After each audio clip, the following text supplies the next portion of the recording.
One,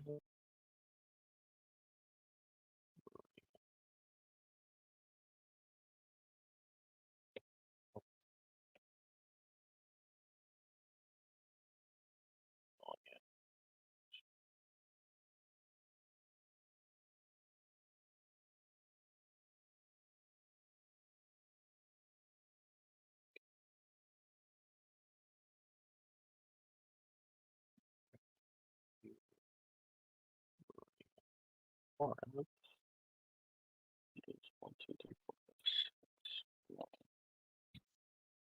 It was such a call. The third. Oh,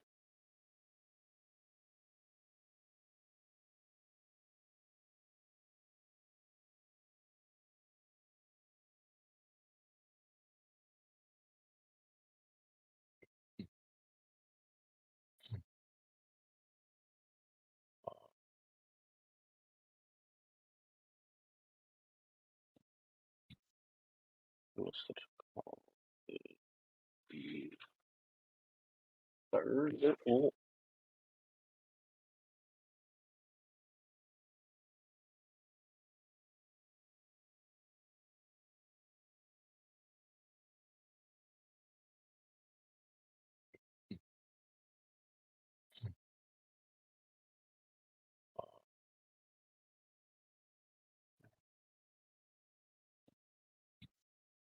it was such a call.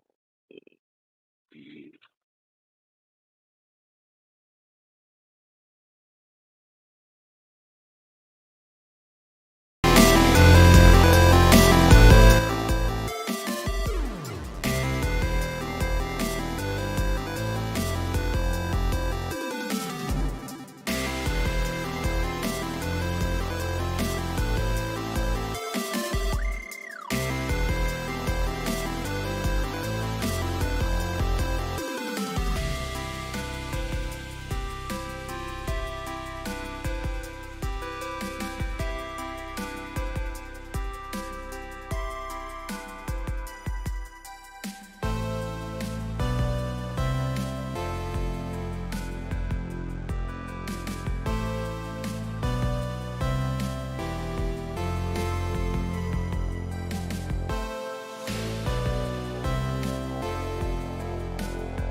Kimchi,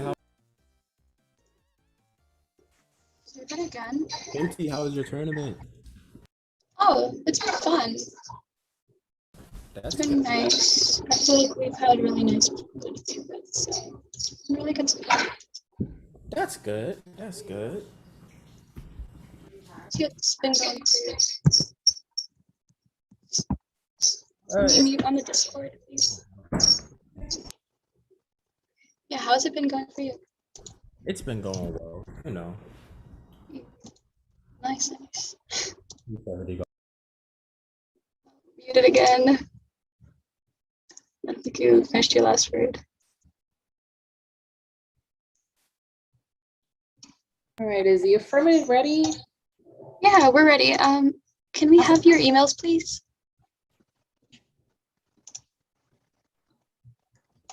Kimchi, do you need ours again? Or you already have it? Yeah, it's the same one you gave me, right? Yes, ma'am. All right then, just the judges then.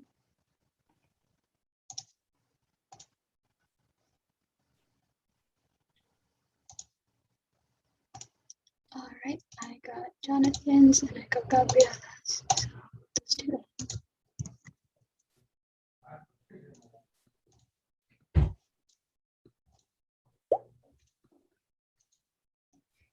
For some reason, I can't copy and paste from Zoom, so I'm just going to write them in. And if I write them in incorrect and you don't get them, please just let me know and I'll fix that.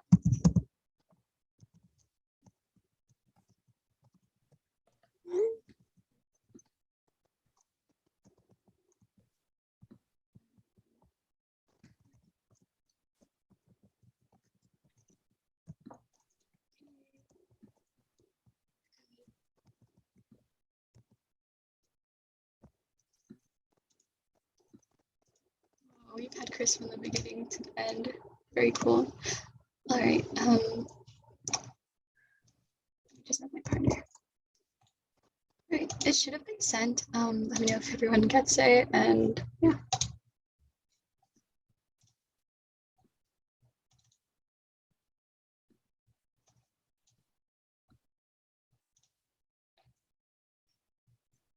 So just for the purpose of like internet and Wi-Fi, I'm gonna have my camera off, and I think the same for my partner. Is that fine with everyone? It's fine. It's cool. All right, cool, cool. Thank you. Yeah. Was everyone able to access the document for the 1AC? I got it. I'm good to go whenever. Okay. Ooh.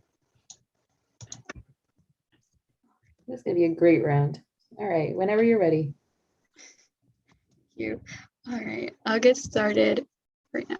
This is a trail of tears. It's their tears. It's my tears. It's our tears. It's tears for our children. Tears for the memory taken away from us. Tears for the water that we lose every day at the hands of the colonial master, at the hands of the settler who once came here from afar, where he brought with him the structure of settler colonialism, a structure that has prevailed for what seems like forever, and one that has transformed when it arrived to the Americas when the Spanish and Portuguese saw us as savages, savages that needed to be civilized and purified by God and given a purpose by which was cheap labor in a system they like to call the encomienda system.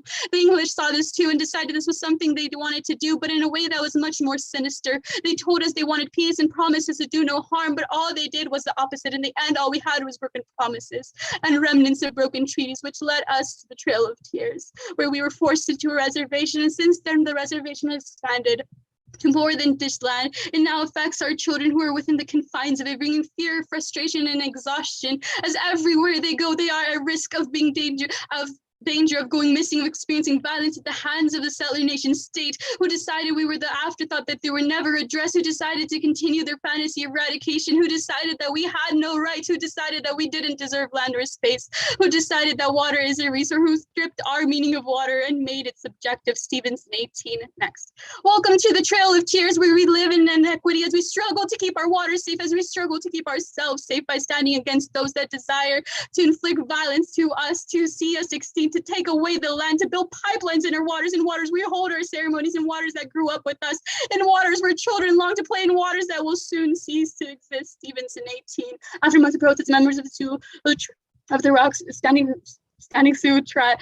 Rock Sioux tribe and water protectors were forcibly removed from the Dakota Access Pipeline pressed forward. These are a few examples of a few among countless examples in which illustrate the ways in which the water carries the evidence for psychological violence, connecting indigenous communities to byproducts of entitlement and capitalism, unequal access to clean water, disproportionate exposure to contaminated water, contaminated sources, and the threats for health and culture are actively reproduced under settler colonialism. Water remains a key site for indigenous culture, politics, and the assertion of indigenous sovereignty. Indigenous people are reactivating water as an agent of decolonization, state appease indigenous rights claims with colonial stakes in resources and territories, Western rights, discourse, and laws ultimately inadequate to fully reckoning in the ongoing material disposition of indigenous peoples to move beyond the liberal constraints of Western common law with its emphasis on private property to become grounded instead within indigenous conceptions. Next, they say that they'll protect water sources, but that's synonymous with exploitation, with degradation, with subjugation, with colonization, with forced assimilation, with environmental destruction, with disposition, with sexual and gender violence accumulation, with frustration, with exhaustion. Protect more like control. That's their goal, to keep us under their control so that one day they may eliminate us so that they can have their world free of our Sepulveda 18. How can we grieve the death of a river? Our sacred water severely impacted by the settlement who no longer exists as living river.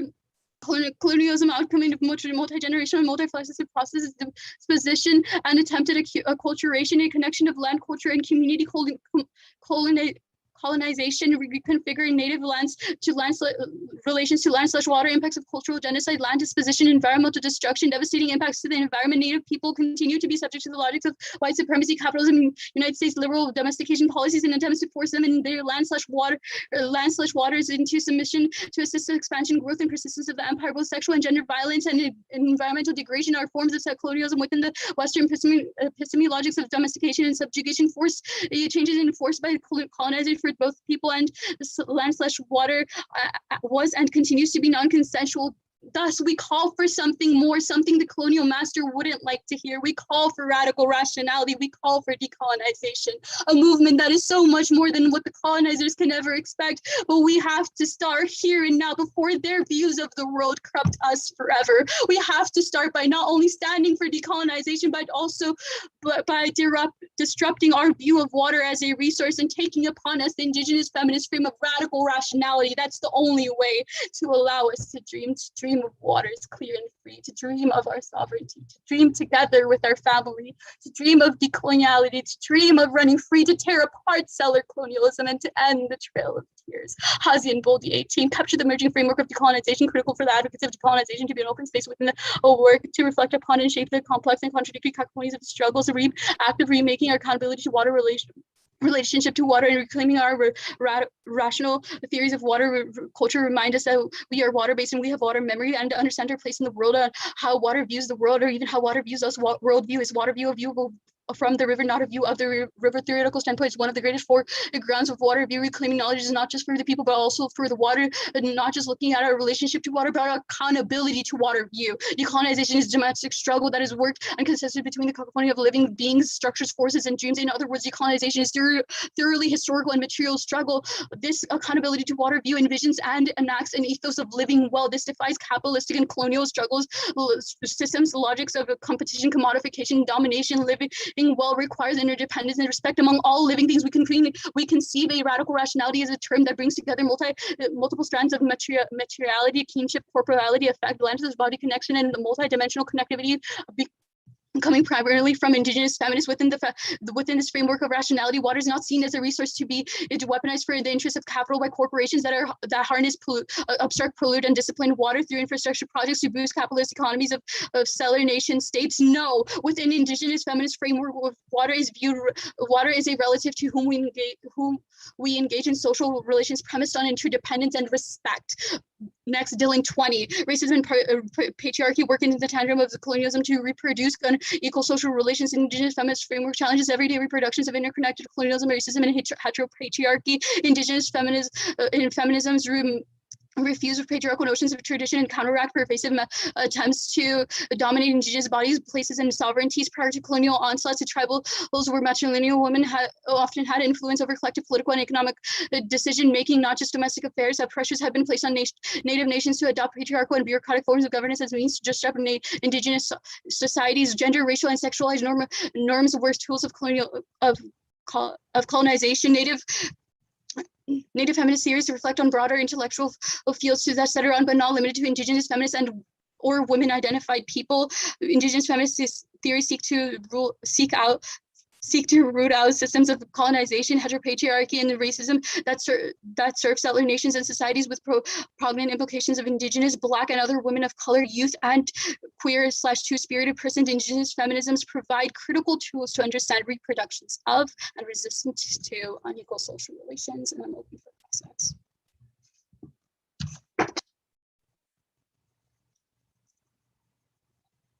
Cool. Okay. You good? Oh, sorry, my volume was down. Are you good? Yeah, I'm good. Okay. What will the 1AC defend? What do you mean by that?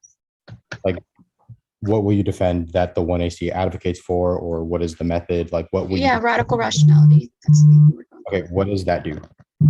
So through radical relationality, we're able to understand our relationships to water, to people, to other beings, as well as ourselves, and different like forms of groups in essence. But we are also able to possess like an accountability to water view and how like water views us and how we view water. Generally understanding these relationships are key to understand like how we can engage with water.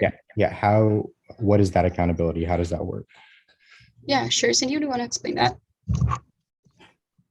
Yeah, so what we mean by like accountability, right, is holding all these ideas of like water, a resource accountable by forwarding things like radical rationality, because we're able to change the way that we view each other, water, and all of these relations that we have with Change different. it to what? What do you change it to? Change how we relate to each other, to water, to No, I get what you change. Yeah, it so to. for water specifically, relating. Yeah, sure. For water specifically, we view it as no longer a resource, but a living being. So an agent. Yeah, Is that it? its own agent. Water is its own agent. Okay, is that all that you change? No, I mean, that can also change our relations to each other, right? Okay, I guess that sort of brings an important question is what does it mean to relate to one another for Indigenous people?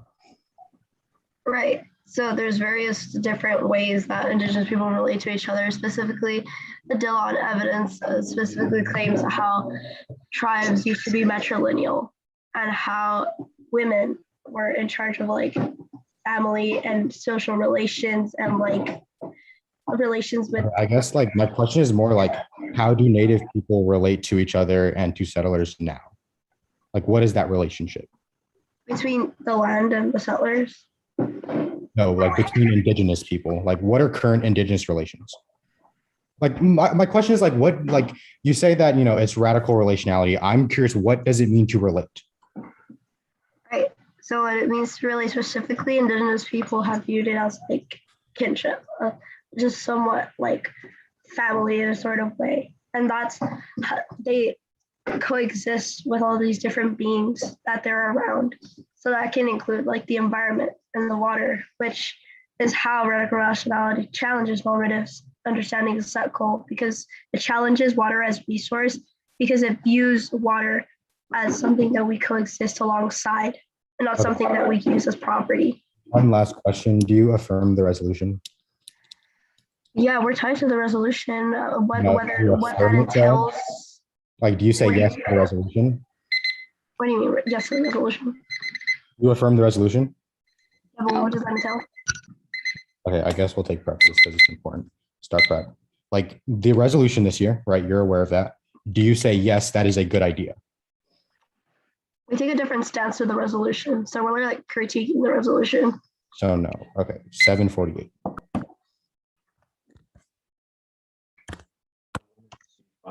Yeah, right now. I'm gonna send it right now.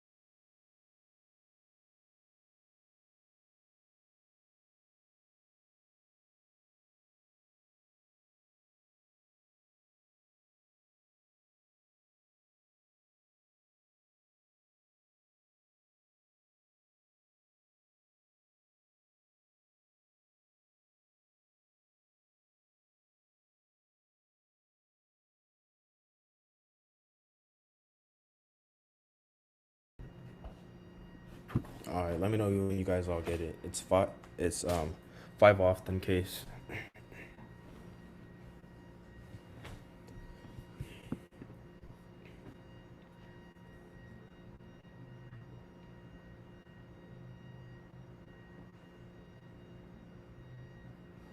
I got it. I just didn't set up the pages.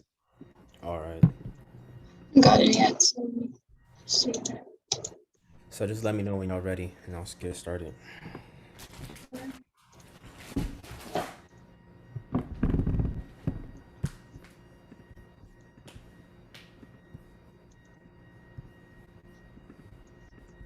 All right. Anybody not ready? Yeah, me. I'm still trying to get the file. Oh, okay, bet.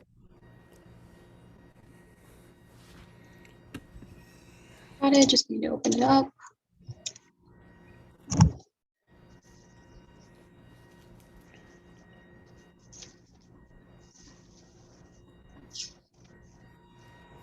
Let's go. Thank you. Good. All right, bet. Attribution, the app must defend a one-line advocacy statement violation. They don't have one. Vote neg 2 impact. It's better for activism skills, forcing the app to defend concrete politics, creates better out-of-round activism, and incentivizes better research practices from both the app and the next. Independently, this justifies presumption of hypercharges all of our office on TUSFG. The app. Not to you. On T, the app is an 8-minute description of the squad without any way to challenge it. Next tactics are interpretation is that affirmative has no aspect of the exportable method that exemplifies the resolution that is net beneficial to the status quo, or an alternative option that and the negative has to prove a dissent to the affirmative that the method always in net benefit in the favors of the status quo or presents a net beneficial and mutually exclusive alternative method. This means that you vote negative by the 2 AR if the app is only good for the people in this room or inside the debate. But best model for debate: 1, non-exportable debate causes psychological violence, forces the ground to be about performance as well as ad homs attacks against people for the sake of valor. 2, better for education because colonial violence is out there and left. The 180s method is only good for the people inside. And here these indigenous people exposed when they're outside the debate, which is majority of the time. That is a prime question to the substance of the 180s shift. Our interprets the keys to shift adequacy and solvency throughout the debate that deals with education. Next, counterframing on condition 1. Our interpretation, the affirmative must defend their adequacy as well as its framing. 1, their framing includes the construction of their arguments as well as the cost to affirmative. They should have to defend these things because they choose how to construct and present the 180 because when you get to the fundamentals of the debate, the major difference between the app and the neg is called to affirm or negate. To it is widely accepted in the debate that the competition can be established by jumping into the action of the affirmative by claiming its enactment would cause more harm than good. Similarly, when evaluating the affirmative, we should be able to allow to argue that the framing is violent. It should be rejected and complain with the bad framing is still bad. Consider 2% reasons to prefer to education. The devil is in the detail. In the real world philosophy, our authors within the same discipline disagree all the time about the grounds on which we establish our arguments and the methods to resolve violence. Our interpretation allows us to engage similar comparisons which increase the clash and better education. What's about these issues? Contingent 3 are counter advocacy. Vote negative to endorse the 180's absence their cause to affirm. 1, our counter advocacy competes with their framing. We endorse the entire 180 except for the cost of vote for the affirmative. It is impossible to affirm and negate simultaneously, so no permutation is impossible. 1, our counter advocacy is net beneficial because it avoids all of the arguments we're about to read on the issue by affirming it is incompatible with. You cannot affirm to grapple with anti-blackness. Barber 6 and 17. There's no such thing as a positive aggressive strength, only a negative defensive one. And blackness might be that spirit of inquiry and argumentation that borrowing a phrase with the public enemy says bring that be back. Just that says you didn't really need to understand all there is. You have to feel all there is. You have to hear all there is. You have to hear within your own experience. I am to the difficulties arising within the negative in our enthusiasm for the affirmative. So I want to think that not so much is transcendence as about the various forms of modalities and transcendence and eminence that can be mobilized. Pick onto the pick. We endorse the entirety of the 180 except for their inclusion of pain narratives. Recirculating pain narratives in native and disenfranchised communities requires oppressed groups to identify that's effective and broke the app desire to reveal pain and produces academic voyeurism and call optimism. Indigenous people tucking 14.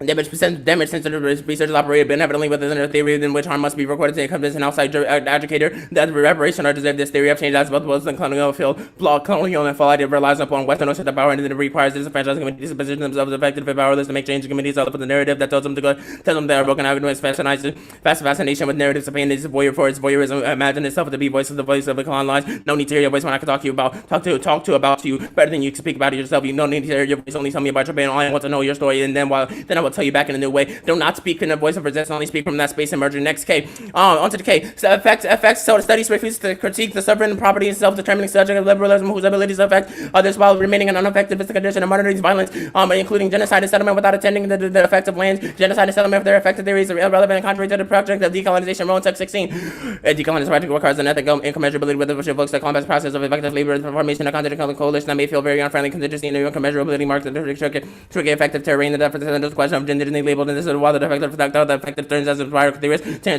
interrogate the social and cultural psychoanalytic terrain feeling sensation and trauma working in this field often presumed an universalized subject of emotion and innocent and complicity in the double settlement involved with these writings productively and interrogated and conditioned no ability representation memory in the absence of framework that foregrounds geography and the relationship between experience of trauma and lands that they have no necessary relationship to decolonization. The field of the effect of the studies remains as well as an ungrounded and unbounded and universal subject land and indigenous center frameworks and right cultural critiques examine how those land historical practices are shaped through the settlement and the formation of white subjects as settler subject and doing so until the uneven distribution effects and ineffective practice that's very constitution of some subjects always already affecting while others are always let it as affectable. The human has the form to do self-determination mobilize the which subject powers that over and distinction affectable the racialized subject of wasted humanity the movement towards the self-determination is defined the capacity to affect and not be unaffected by this. The human as project is throughout the sovereign subject such as by this privatization of land through the generation of the land class through which the sovereign and settler subjects experience organized and imagine the U.S. Indian policy continues to focus on indigenous needs as ritual geopolitics predicated on principles that then those of the liberal state that is the collective memory of the ongoing history of violence. The sovereign subject is imagined through his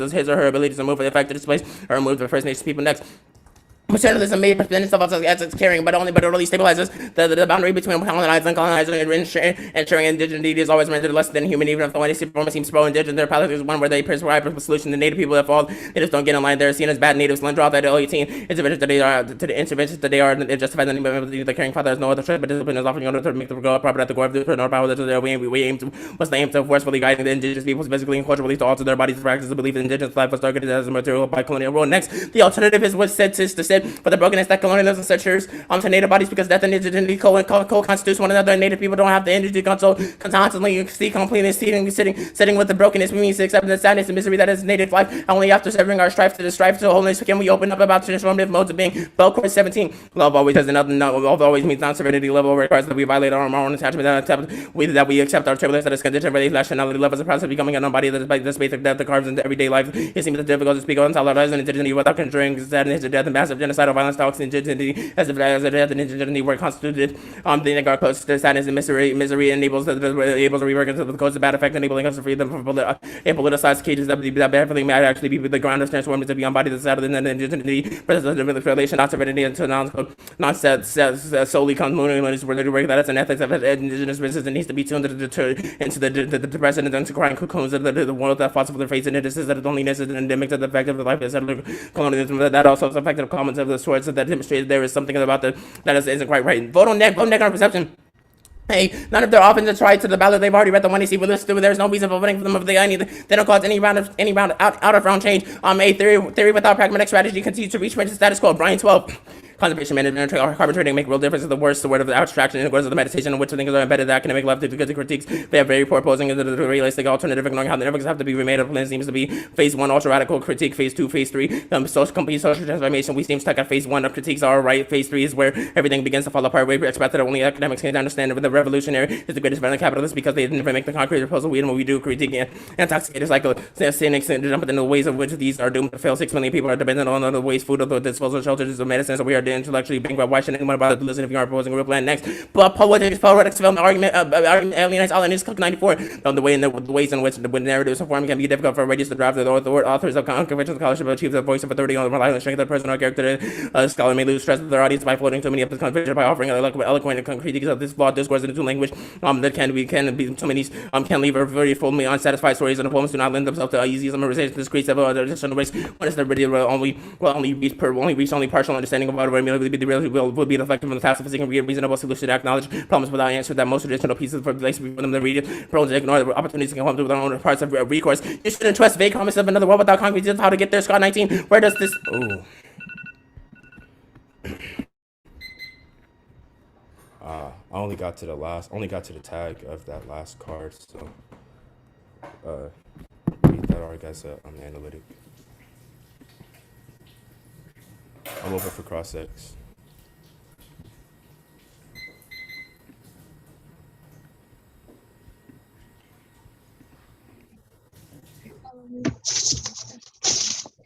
context. No. Please explain for the second, the K argument in general, what the Lindothon 18 card is about. Yeah, the Roth evidence says that when you prescribe solutions to, combat massive structures like settler colonialism, it creates a binary where there are like good natives that are down with decolonization, but also bad natives that aren't willing to. When we have like a process of like understanding like our relations as well as like our own like perspectives and different like analysis of like what that looks like, how is that bad? How is Like, what? can you contextualize it more to that? Yeah, I was getting there. So when the AF calls for, radical relationality, any natives that don't want to, radically change how they relate to anything are deemed as bad natives, right? They're unwilling to go But against radical rationality also implies that we have respect for people that are different. So in that sense, how are we like different from that? I mean, I don't think that was your articulation of the AF. And It's like literally before the Dylan 20 card, I emphasized the word respect for like it's there. Sure, but the link is to when you prescribe like large practices to an entire group of people, there will inevitably be people that don't want to get on board, and then they're seen as less than or bad natives, which causes them to internalize that and hate themselves. So it should be sufficient for us to prove that it's not just a practice. Wait, what? It should be sufficient for us to prove that it's just not a practice. Like it's more than just a practice. Because like the way we explain radical rationality, it's just not like one linear thing that happens. Like you're categorizing it as if it's one single thing. Radical rationality focuses on like complex ideas and like complex understandings of like how we relate to land. Like it's more complex than just one singular. So as long as we prove that we're not one, it should be sufficient, right? The articulation of radical relationality in cross-sex was that indigenous people change how they currently relate to water and move away from resource farming. That is what you said in the cross-sex of the 1AC. So that is what the link is. All right, cool. Okay, so on the K narratives one, how is our narrative specifically going to get exploited or like a commodified? I mean, By practically reading the 1AC, you literally say, okay, yeah, we're just reading these so we could win this debate. You know what I'm okay. saying? They're saying that these pain narratives, these stories of how people were killed in the Trail of Tears, How does that get commodified? How is it commodified? By literally saying, oh, I'm reading this to win a debate round. Our argument isn't commodification. Tuck and Yang say that when you exploit pain narratives, it puts settlers as like the heroes who need to come in and save the day. The argument the card talks about like commodification though. So where are you trying to get at? I would love to answer your question. So let me do it.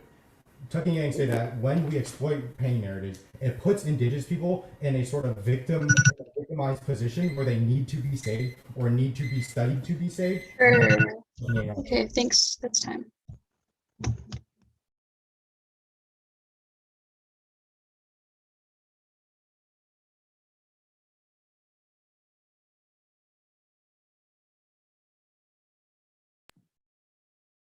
Y'all taking prep?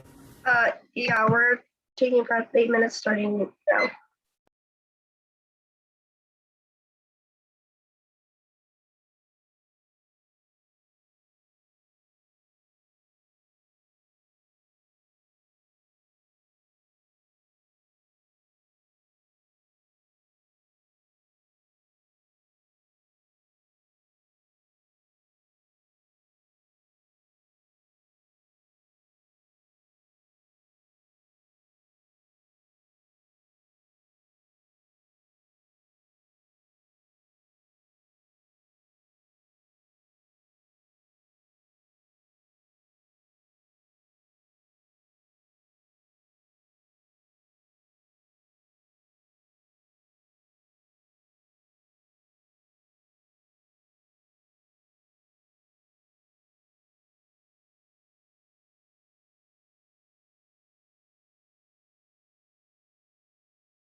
Okay.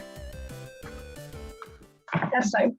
Or at least that's the time that we're taking. 4:29.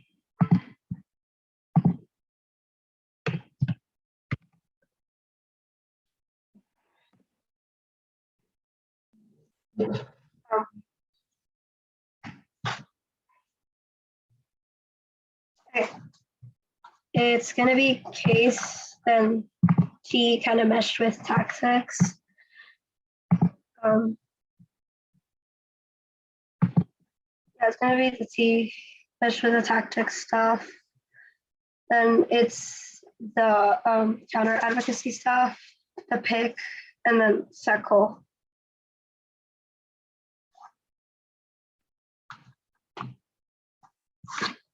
Or not that.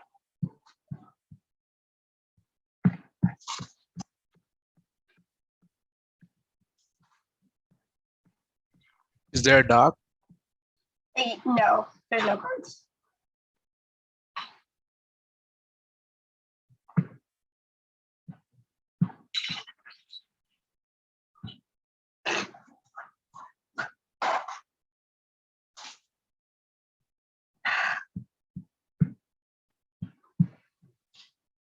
Actually, hold up.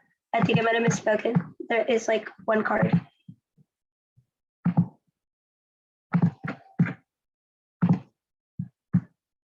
I forgot about that one card. Also never know.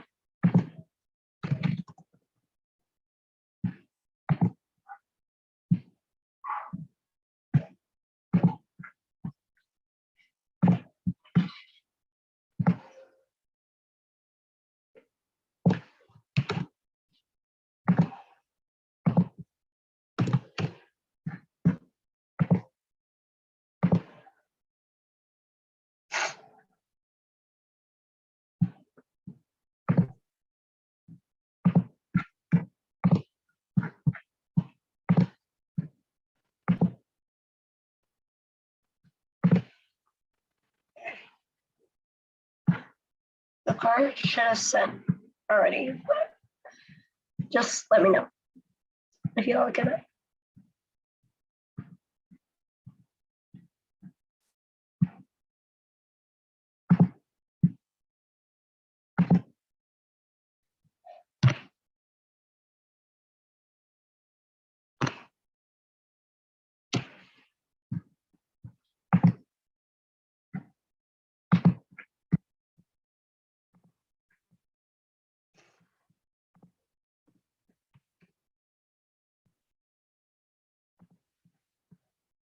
Yeah, I just got it.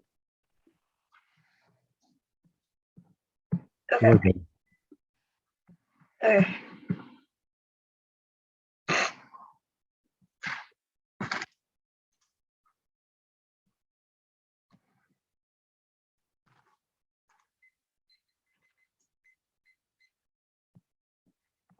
I'll start like a little bit. Excuse my voice though, but you know.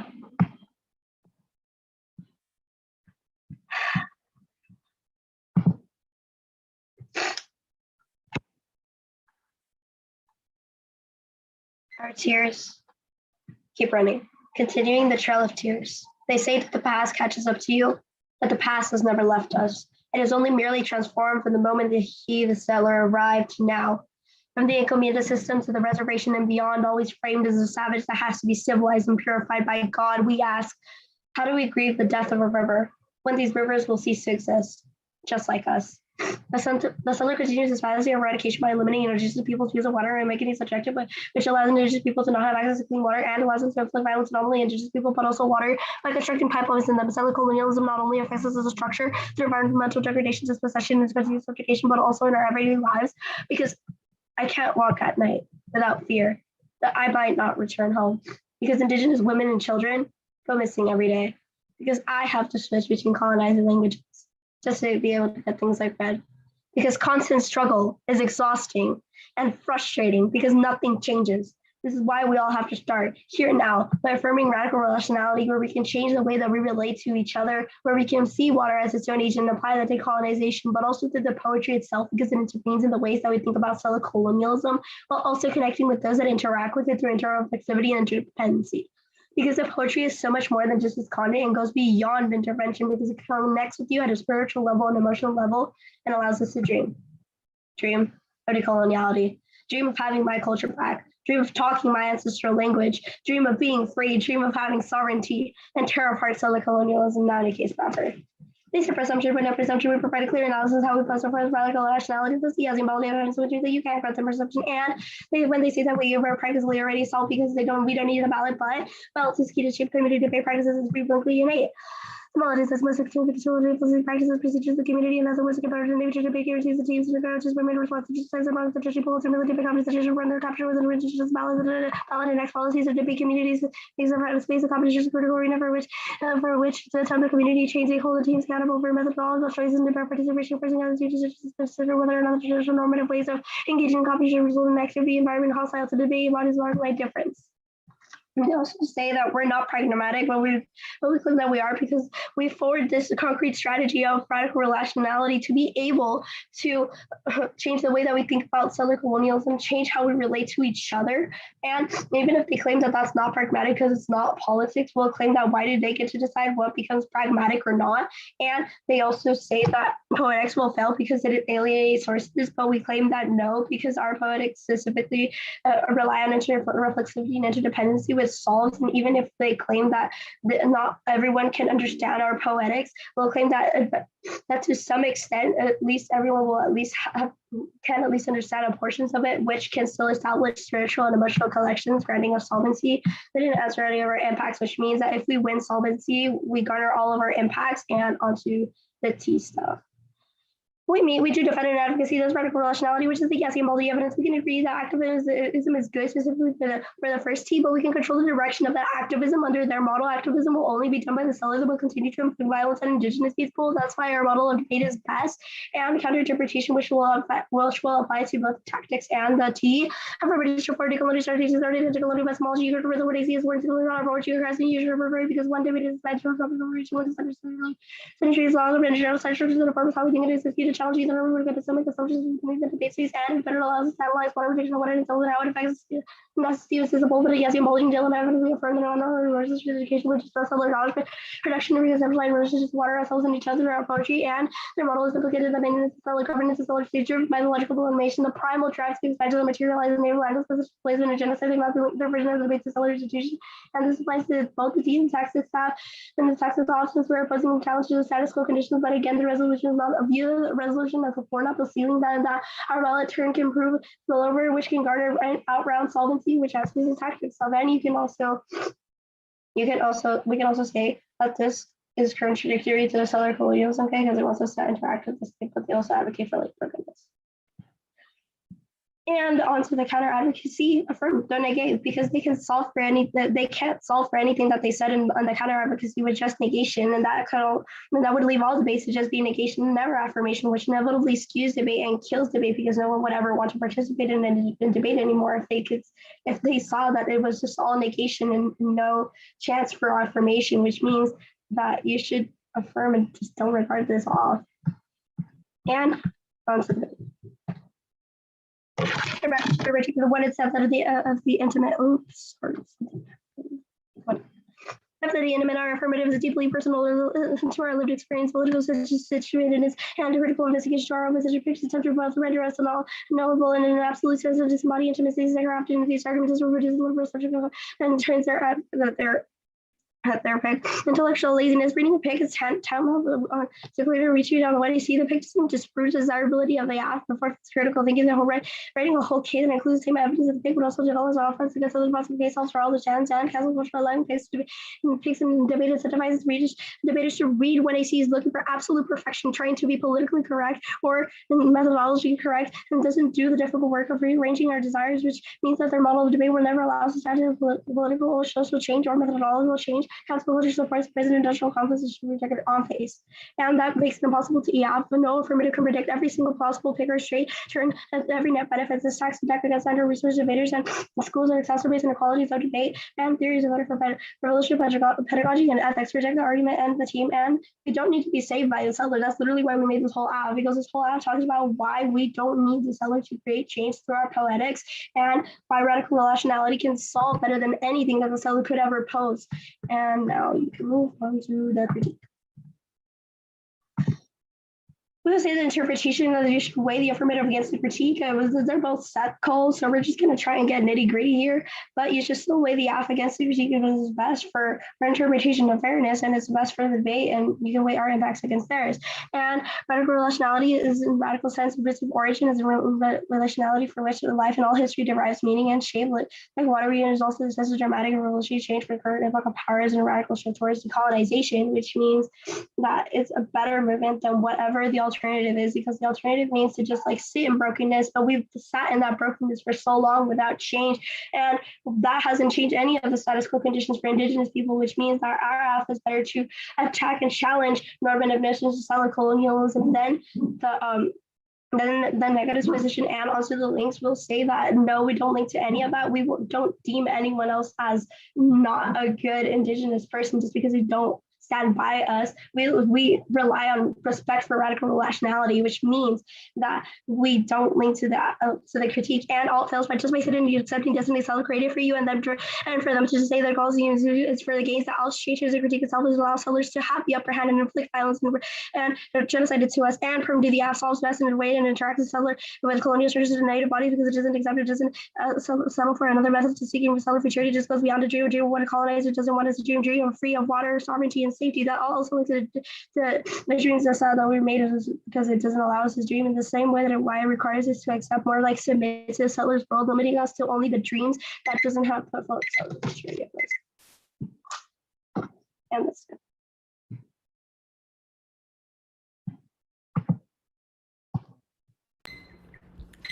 Okay, are you good? Yep. Okay, was the only reason to reject us picks bad? Yeah. Okay, and then was there a permutation on the pick flow? No. Okay. Okay. Do settlers also change their relations? What do you mean? When it comes to your app, like, do settlers also change their relations, like their relationships? I mean, they can try. Okay, what is that supposed to mean? How do they do that? Like, I mean, like, The app makes settlers change their relations because obviously they're not doing that in the status quo. They're not. Of course, they're not doing that in the status quo. They can try, but in order to be able to achieve the position of radical relationality and standing bias, you'd have to break down how they think settler colonialism, which undoes that structure of settler colonialism. How do you break down how every Indigenous person feels? I mean, how every settler feels. Like, how do you just break down how every settler feels? You don't have to break down how they feel, but rather break down how they think about settler colonialism to be able to How do challenge. you break? Well, it's still the same thing. How do you break down how every settler thinks? Right, that's through the poetics, because we say that we can create an emotional and spiritual connection. But then the argument that the app makes on how is everybody supposed to understand what the poetics are talking about? So, like, how is everybody supposed to understand what the poetics are talking about? Because at some point you can probably relate to the poetics, and if not, we'll say that everyone can will change their mind. So you're saying if I read if I go inside of a 1AC and I read an entire app, like I read an entire app that's just about how Black people were killed all day, everybody's supposed to understand how the poetics are feel? No, because that's a different positive view. How?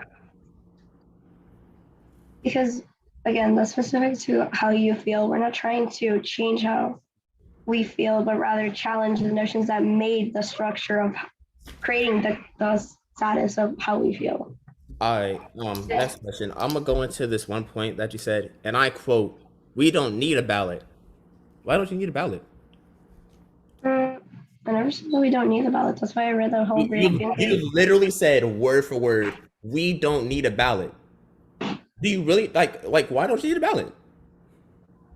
When did we say that? It was the presumption. You said we don't need the ballot. So then why vote out? I don't think that's When you really answer accurate. presumption, Anyways. when you answer presumption, you straightforward said, I'm gonna be honest with you. You said we don't need a ballot. So then why vote F? But literally, that's the Reed Brinkley evidence says the exact opposite. But that's what you said out of your own mouth. Oh, okay. Actually, I ain't got none. That's my time. I think she was just citing your evidence because your case says none of their op-ins is tied to the ballot, and she's responding to it. Yeah, I was just responding to the argument because that's literally the Reed Brinkley evidence. Okay, we have 7:48. Start now.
Okay, 6:12. Sending out one card.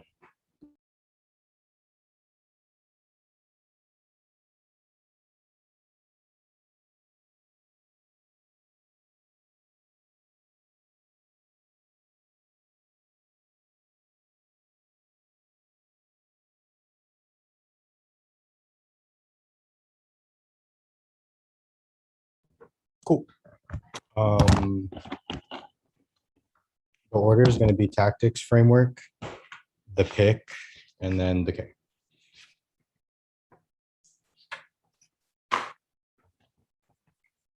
And then I sent out the one card.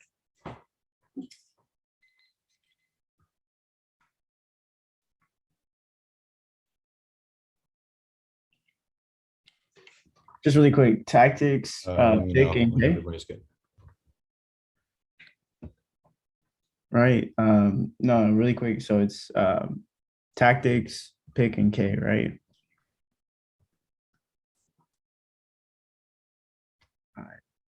That's what we got to. So My volume was down. I didn't hear anything. I was about to say, ignoring you, bro.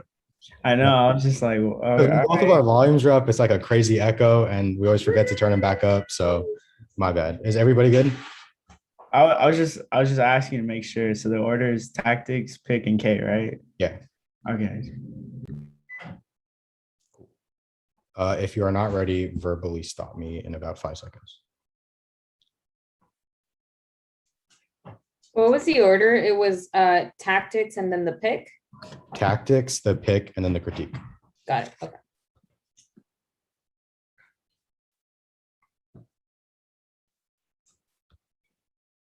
Cool. Okay, then I'm going to start.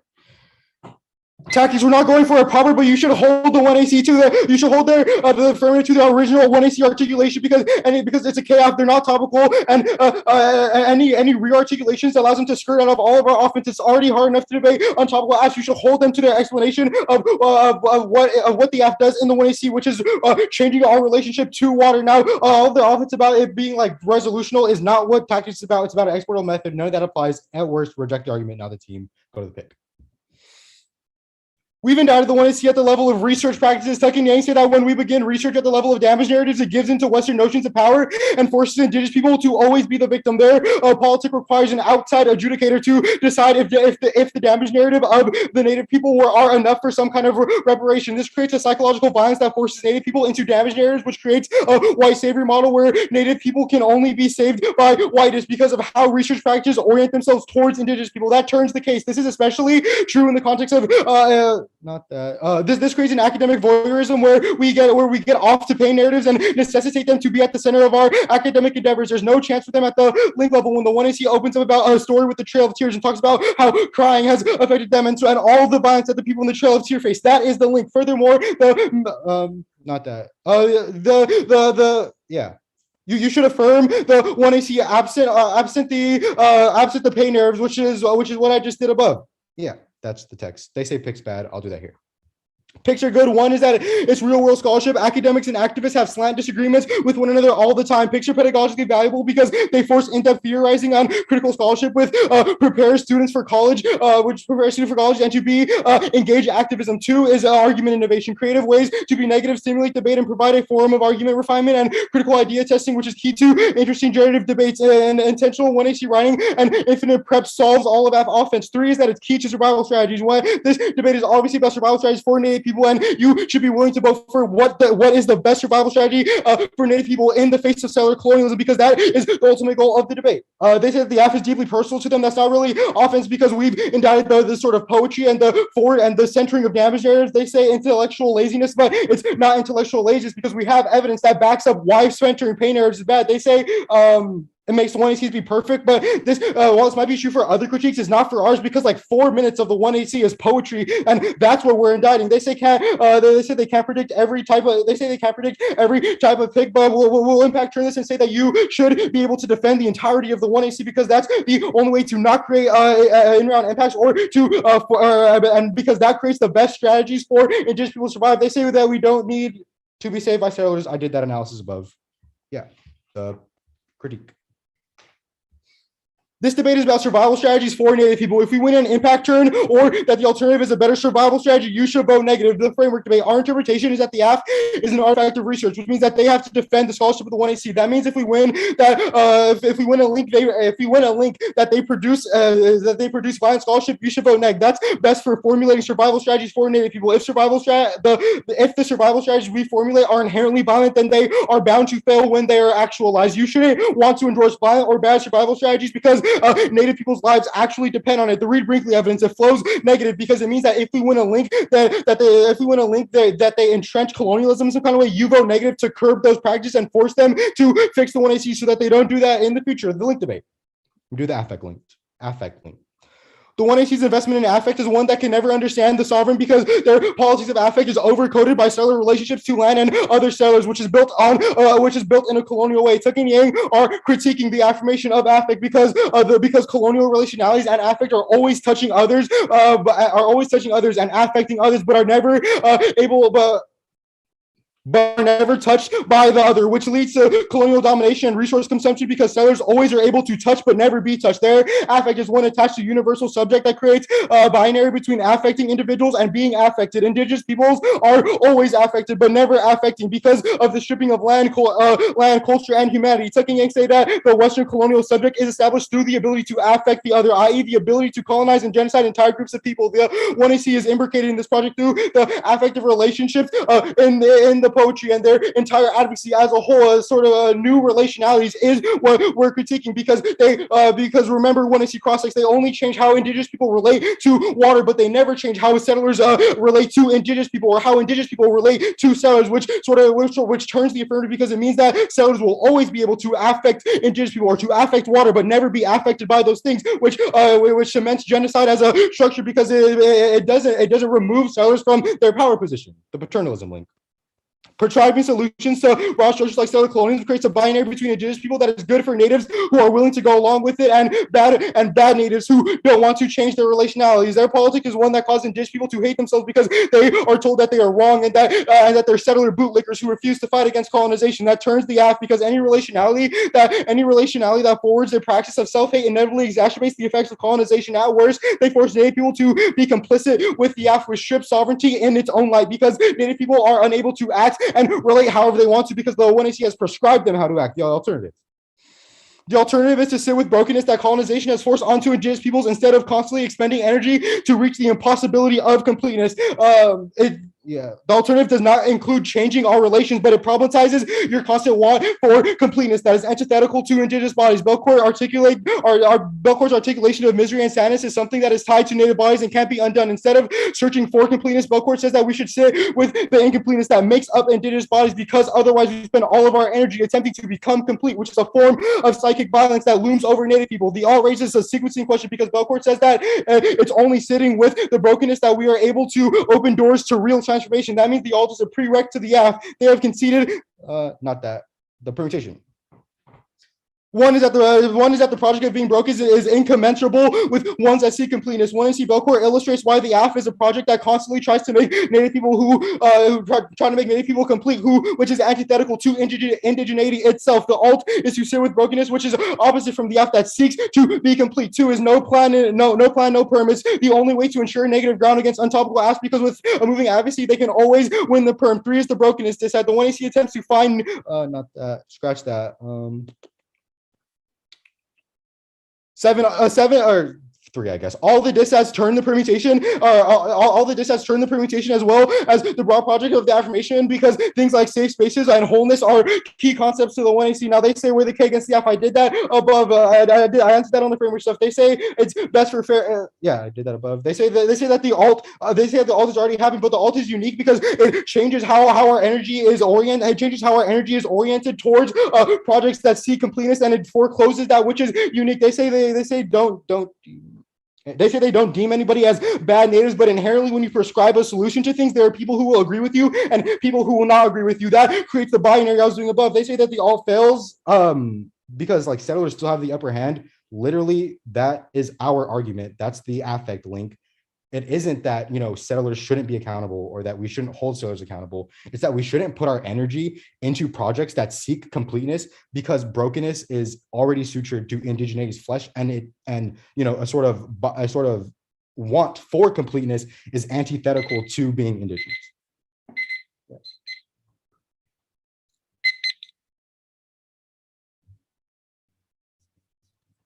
I'm good for questions.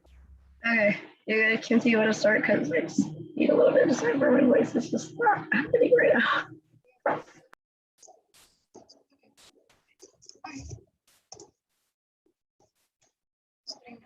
All right, so for the second critique, can you please explain the alt a bit more? Can I what? Explain the alt. Yeah, so the alternative is to sit with brokenness that colonization forces on indigenous people. When you're sitting with brokenness, it also requires you to accept that you are broken and that there's mechanisms that are breaking you. Yeah, the Belcourt evidence makes a claim that says that colonization forces brokenness onto indigenous people. Yeah, so as indigenous, would you say that they just accept that violence is happening on them? I don't know what you mean by accept that violence is happening. Because the card says colonization is sitting with brokenness requires acceptance. That's what the card says. So what does accept entail? Sorry, can you say the question again? Yeah, the card says like sitting with brokenness requires acceptance. What does that mean? Yeah, it's an acceptance that, it's an acceptance that projects that try to force completeness onto indigenous people don't work. And what does completeness that we shouldn't put our energy into those projects. How do we force completeness? Or so there's the 1AC inherently forces completeness, because when you say like, oh, we're going to reorient our relationalities or whatever, that entails that once we are able to sufficiently reorient our relationalities, that is when the AF is done, or like that is when we have how does that connect to properly challenge settler colonialism. How does that relate to like completeness? Like where do they get the feeling of completeness? Because you have successfully reoriented your practices or your relationalities or whatever, and that is the completeness that the 1AC seeks. And why is completeness bad again? Because the ontological state of indigeneity is always broken. So we're just supposed to accept that we're broken, and accepting other side from broken is bad because we're supposed to be broken. No, not that we're supposed to be broken, but that colonization forces indigenous people to be broken. So overcoming colonization and we are unbroken. When we are broken, then we are supposed to be like, I'm just trying to understand, like, because there's two worlds you're talking about. The first world is the status quo in which we are broken. Once we overcome the status quo and we're no longer broken, or like we achieve some sort of completeness, why would that be bad? Like, is it to default back to the status quo? Is that why? Like, no, it's because it forces indigenous people to put their energy into trying to become complete when they can never be complete. Why wouldn't they be able to become complete? Like, what separates them? We made an ontology argument in the Belcourt evidence that says that colonization forces indigenous people to be broken. Yes, the way that colonization operates is to have indigenous people always if the AF allows dreams of completeness, dreams that allow us to like achieve a better world, why would that be bad? Wait, what? We think that the idea of a complete or a better world that is past colonization isn't possible. Oh, thank you.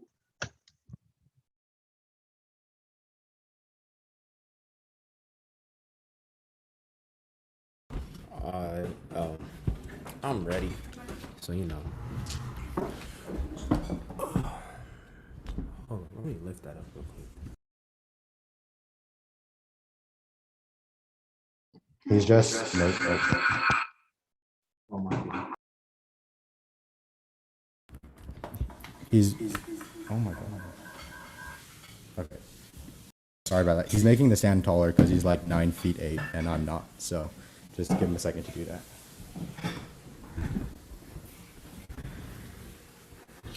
I don't know if you're on. Oh no, I wasn't. Okay, there we go. Now it's up. I'm sorry, tall people problems. Andrew can't relate. I'm kidding.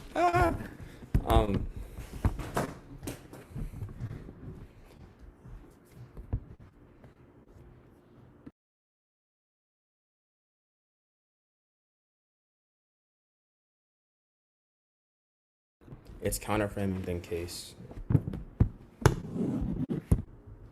Counter advocacy in that case? What do you say? The counter advocacy in that case? Yeah. Oh look, there's two me's.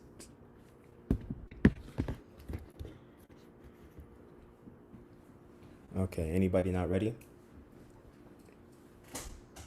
Okay. Our interpretation is that the app must defend their advocacy as well as its framing. The next burden is to negate the app's advocacy for its framing. We can argue that with the vast majority of the app, but argue that you should vote neg. Only this approach incentivizes no testing of their specific claims, requiring us to disprove the entire app forces extreme impact terms that lack nuance and are bad ethically and educationally. A good example of the concept is abolition. One could argue for abolishment of slavery with very different frames. For instance, one could say that slavery is bad because it reduces people to objects and it is violent, while another could argue that slavery gives the South an unfair economic advantage and ending it creates cheap labor factories in the North. Without allowing us to separate specific frames from the advocacy to end slavery, we cannot test them. We should be allowed to argue that their framing is violent and should be rejected. A good advocacy without a bad framing is still a good advocacy with the bad framing is still bad. They should have to defend these things because they choose how to construct and present the 1AC. And because when you get to the fundamentals of the debate, the major difference between the AF and the neg is to call to affirm or negate. In the debate sense, this approach is better because without it, AFs are able to talk about moral high grounds, making it impossible to negate them because the only possible answer is racism good or an outright defense of the state. Because basically only options that walk face first into the chosen offense. That's a 1NC competitive equity argument. In addition, it's better for education. Authors of the same discipline who agree on the problem disagree over how to frame and approach these issues. Our interpretation allows us to engage in similar comparisons, which increases in clash and better educates us for these issues. Our counter advocacy is to vote negative to affirm the 1AC without the call to affirm. In essence, what we're arguing is that the AF has proved that a voting AF is essential to solve the problems they identified in the 1AC. Our counter advocacy is competitive because it's impossible to affirm and negate some simultaneously because we've advanced a number of arguments, some directly from the 1AC, from some cards we read in the 1AC, which proves that negating is a superior vehicle to accomplishing these goals. Even if you don't think that counter advocacy is an outright superior, if it's as good as addressing, we should win on presumption. If the app must prove that they're endorsing the 1AC is the only person that to resolve problems they identify in the 1AC, no, they haven't met their burden. If voting neg gets you the same thing, then they win. Then we win because the app speaks first, chooses a specific issue for debating, and have massive flexibility to affirm the topic in a multitude of ways. They have to win. Their best approach. Any other alternative lets them say racism bad in the 1AC and sits down, which we couldn't possibly negate without making objectionable arguments and walking directly into their offense, and that destroys the competitive equity and hampers education. The point, because it can never understand blackness and the sex and evidence. Section says that to grapple with anti-black violence, you cannot affirm it. So affirm already misses the point because it can never encompass or understand blackness.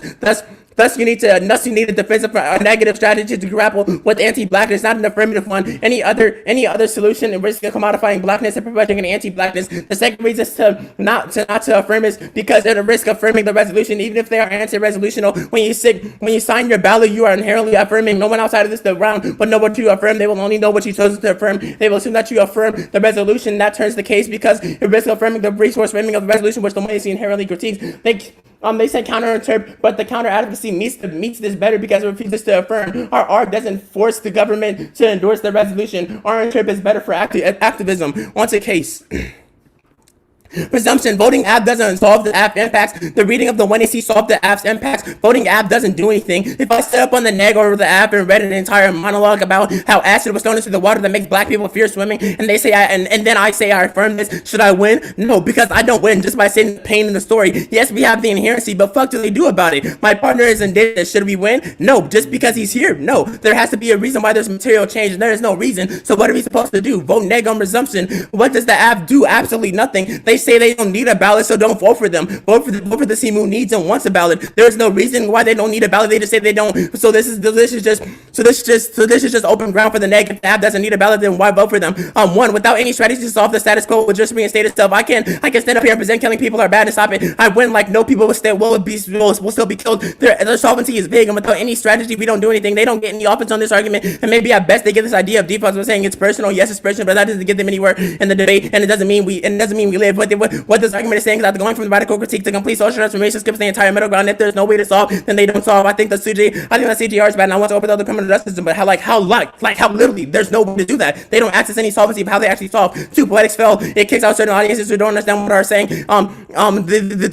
We asked them how do settlers change their relationship. They say there's a poetics, but what if people do not understand them? They say they're going to think about how all the settlers think and then make that change. They will know through poetics, but that doesn't mean they will know. I will read an entire poem about how black people are killed and about Juneteenth, and an entire poem. Sorry, and now everybody feels the same way, and I solve like no, debate doesn't work like that. Please explain. There is no explanation. 3. What are the vague promises of another world? Like I can promise my aunt that I would get a 4.0 for the rest of my school. Like, but there's no real reason how I get there. I can say that I can say this and that, but there is no concrete details of how to get there. Like the real change doesn't happen through this vague idea of just reading or saying it's going to happen just because it does. Like just reading the app doesn't mean that it's going to happen. There has to be some type of explanation about it. There is no spill out of how they solve. If you hold them to they want to see, they don't change a damn thing. So just because if I use my community's violence to promise a change, it doesn't make any actual change. So like they don't access any solvency.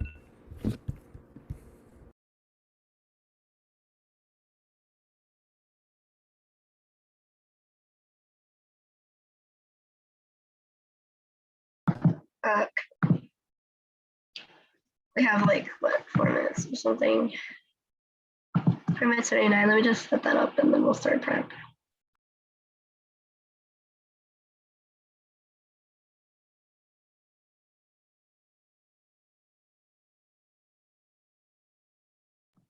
Starting now.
Stop prep time there. 240 left.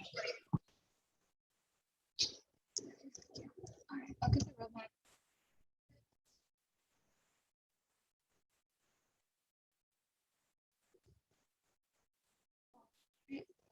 So the roadmap is going to be case, then it's going to be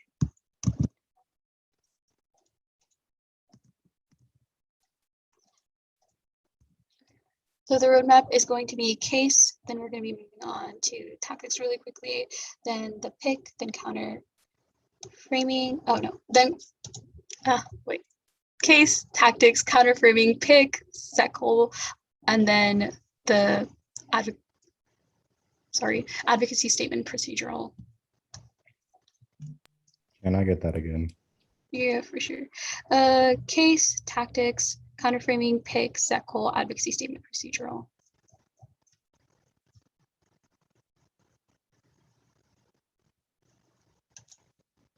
Wait, case, pick, what? For sure. Case, tactics, counter framing, pick, second, then the advocacy statement procedural.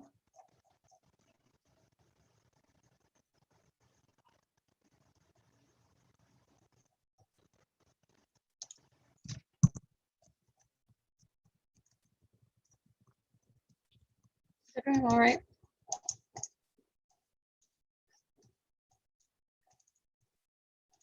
Cameras are off. Everyone good to go? Cool.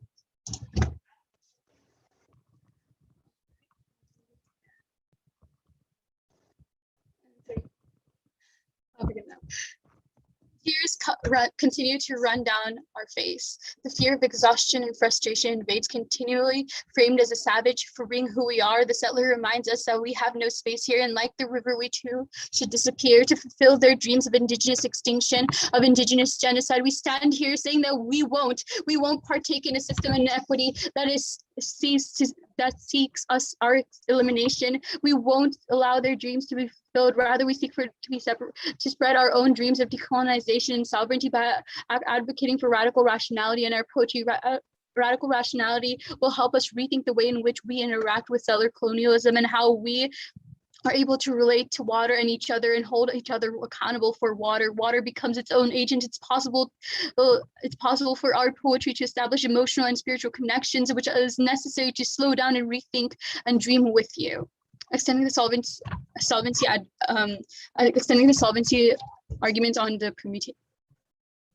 Extending the solvency answers to permutation, specifically for permutation, we say that for presumption, we say that the AF is pretty clear in the way that it enacts in the way that it uses the advocacy statement, allowing you to see a clearer understanding. There's literally no reason for presumption. Also, we never said that we don't need the ballot. In fact, we said that we do need the ballot because David practices in the Berkeley's 18 evidence specifically says how through having the ballot, it allows us to affirm that our relationality and radical rationality has been somewhat carried out through this debate through emotional and spiritual connections. So yeah, we do need the ballot. We never really said that we didn't. It's probably just a rephrasing of what you said. Moving on to the tactics for the 1AC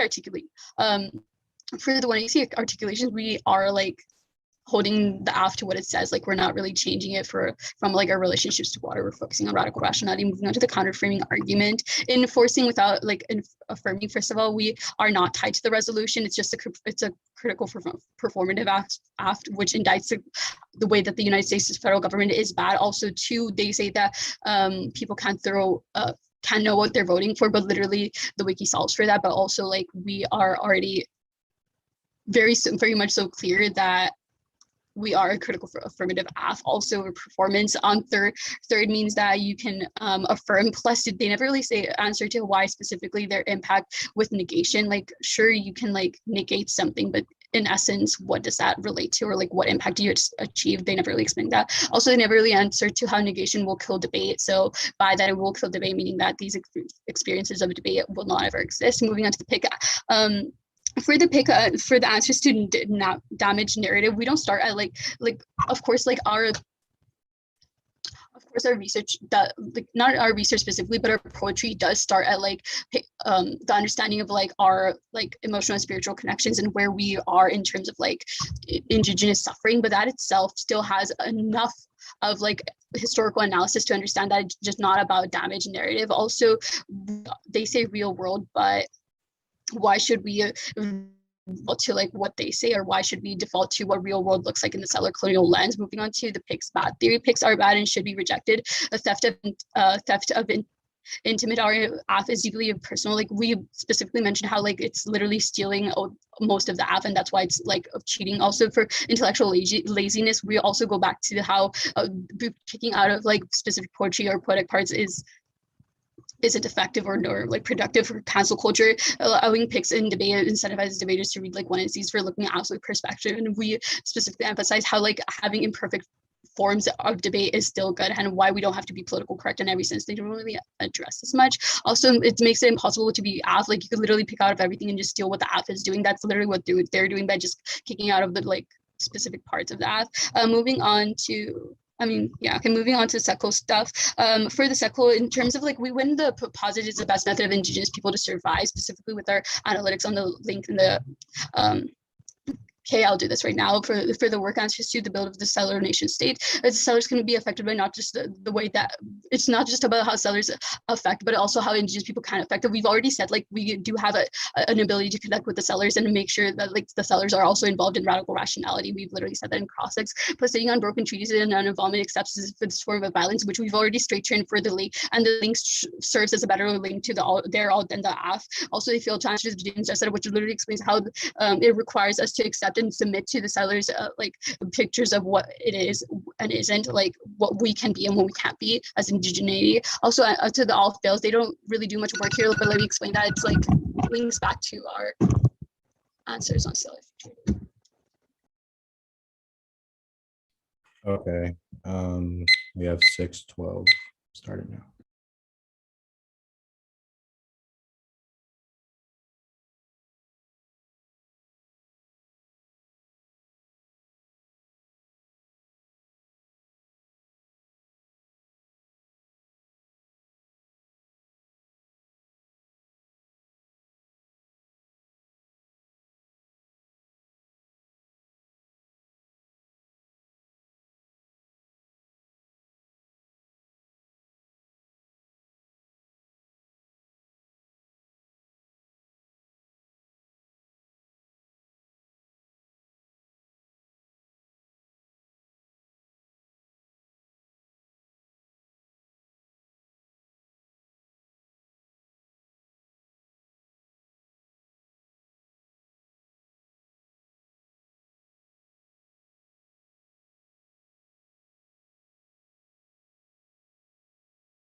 Okay.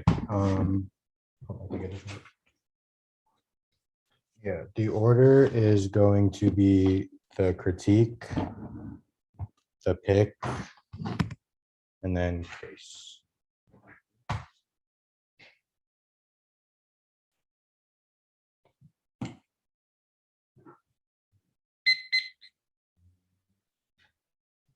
Can you repeat the roadmap one more time, please? Yeah, for sure. It's the critique, the pick, and then case.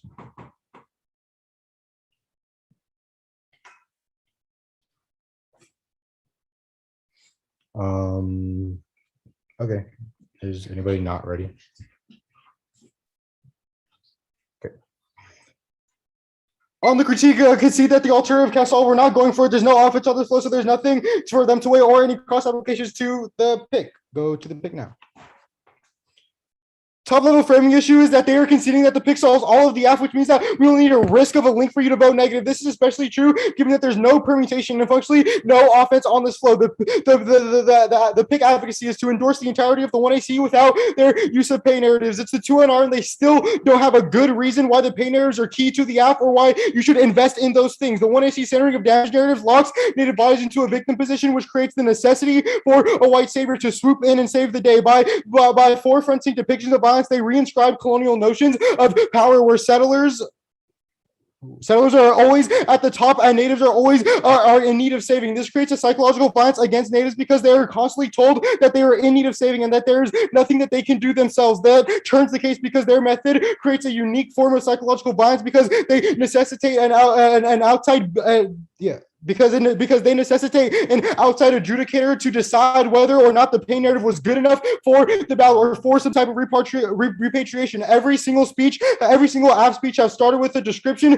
of their tears and the pain and the violence that settler colonialism has done to them. That is the link. When we focus on damage narratives, it forces Native people to constantly be in the victim position and in need of saving. Now they say that they don't do that and that they don't force Native people to be saving. Obviously, this is just an assertion without any warrants, and it isn't that. And the argument is that you do that like explicitly, like you say, hey, Native people need to be saved. It's that tucking or nuancing why pain narratives inherently do that and forcing these people to be victimized. I did that above. To be honest, the only argument, the only F ballot possible is that picks are bad, but we are just technically ahead on this level because they have done zero comparative analysis for why our standards are bad. They've only extended theirs. They say academic laziness, but that's obviously not true because we read evidence about the particular thing that they did. We aren't stealing the F. We have problematized the poetry of the 1AC, which is almost half of the 1AC. That also proves that even if picks are bad writ large, our pick isn't bad because it picks out of a lot, probably the majority of the 1AC because the poetry is the damage narrative that we're critiquing. They say it has emotional connections, but that isn't a warrant for why you could include damage narratives or why you can sort of situate Indigenous people in constant need of saving. We've won an impact turn to that.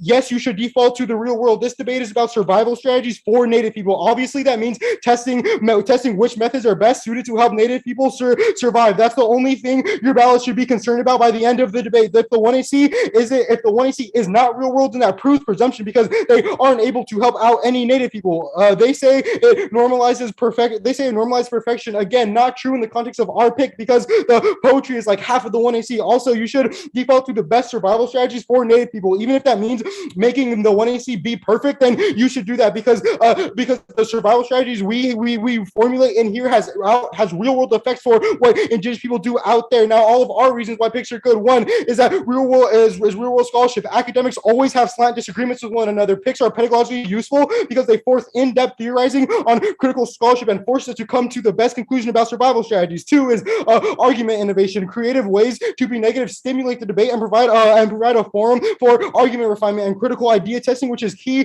to generative debates about which survival strategies are best. Also, intentional 1AC writing and infinite prep solves all of their offense. Yeah.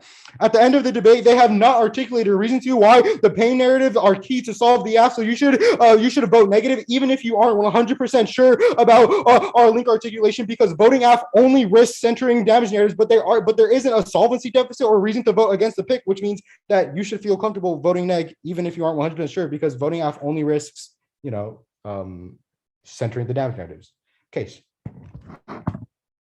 You can vote on presumption alone. There's no explanation of how the app actually works. If the poetry was, whether the poetry was beautiful, but do they solve? And the answer is obvious that they don't. If Joakim and I read the monologue on the slave trade, and do we win? And if we read a monologue about the slave trade, do we win? Obviously not. There's no way for them to solve. They have no offense on this argument, and they still haven't explained the app. And it's the end of the day. They say that the 1AC is how they solve, but if that's the case, then they already did their app. So there's no reason to vote for them. But how do they solve? They are wish-washy on if they need a ballot or not, and if you don't, and if they don't, then if they don't, and they still don't explain that why they need the ballot, then we should win on presumption. Yeah. The Breed-Brinkley evidence, it flows negative because it proves that if we win a link to them, i.e. on the pain narrative stuff, you should be voting neg because it shapes how future debates will happen, and you want those to be as least violent as possible.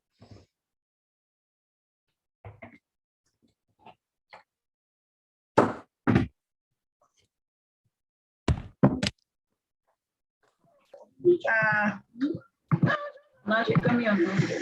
240 for taking the amount.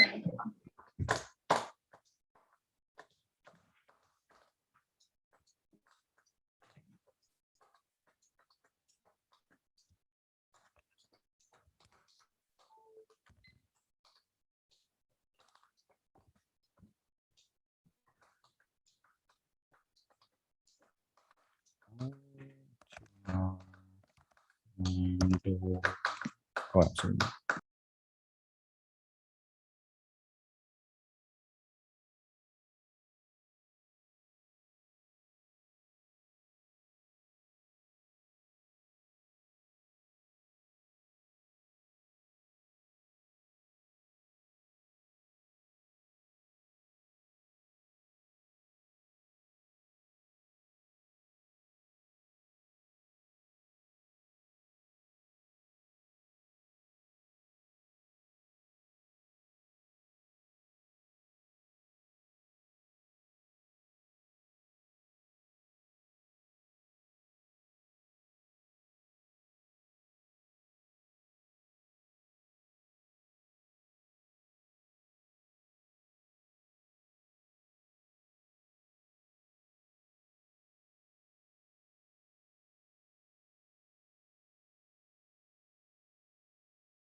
Okay, I think that was time.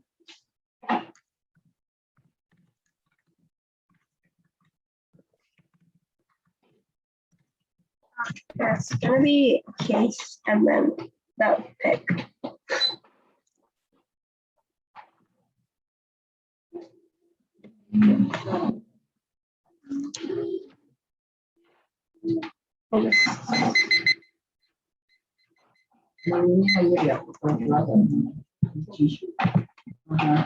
Everyone's here, right? Yeah. Okay. I'm gonna assume that everyone's here, that everyone's good to go. So Hold up, Gabby just left. hold on.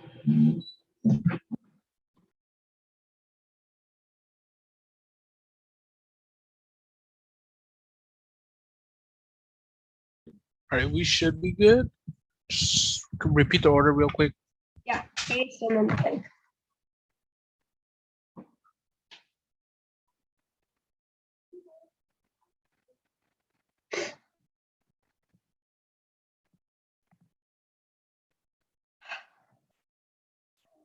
Okay.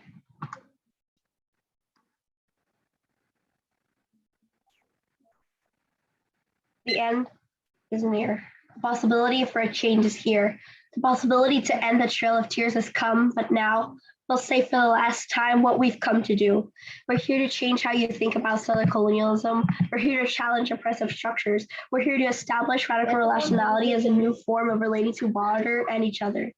We're here to dream of decoloniality, of sovereignty, of a world that no longer seeks our elimination, to no longer feel frustrated and exhausted, to be able to speak and have my native language, to eliminate the fear of going missing, to go back to the river, to end the trail of tears. And onto case proper. To read briefly, and Britain's proves why the ballot is necessary to challenge normative aspects and debate why by countering ballots people will see that what methods have been afforded in debate and can be aspired to distance these order, which credits fuller, and that means that read briefly actually follows out on neg. And they can say that we can't solve because we haven't explained it how the app works. That was literally the whole Yazzie and bulging 18 evidence specifically states how we can utilize radical rationality as a form to change the way that we relate to water and each other. They can say that by just reading the 1AC we have Carter solvency, but know that the entire debate is required to test our methods and see whether we can change the way that you think about settler colonialism, and if we have, you can vote out because if we win, at least we can solve and we can credit our impacts and that outweighs, which means that you can vote out and onto the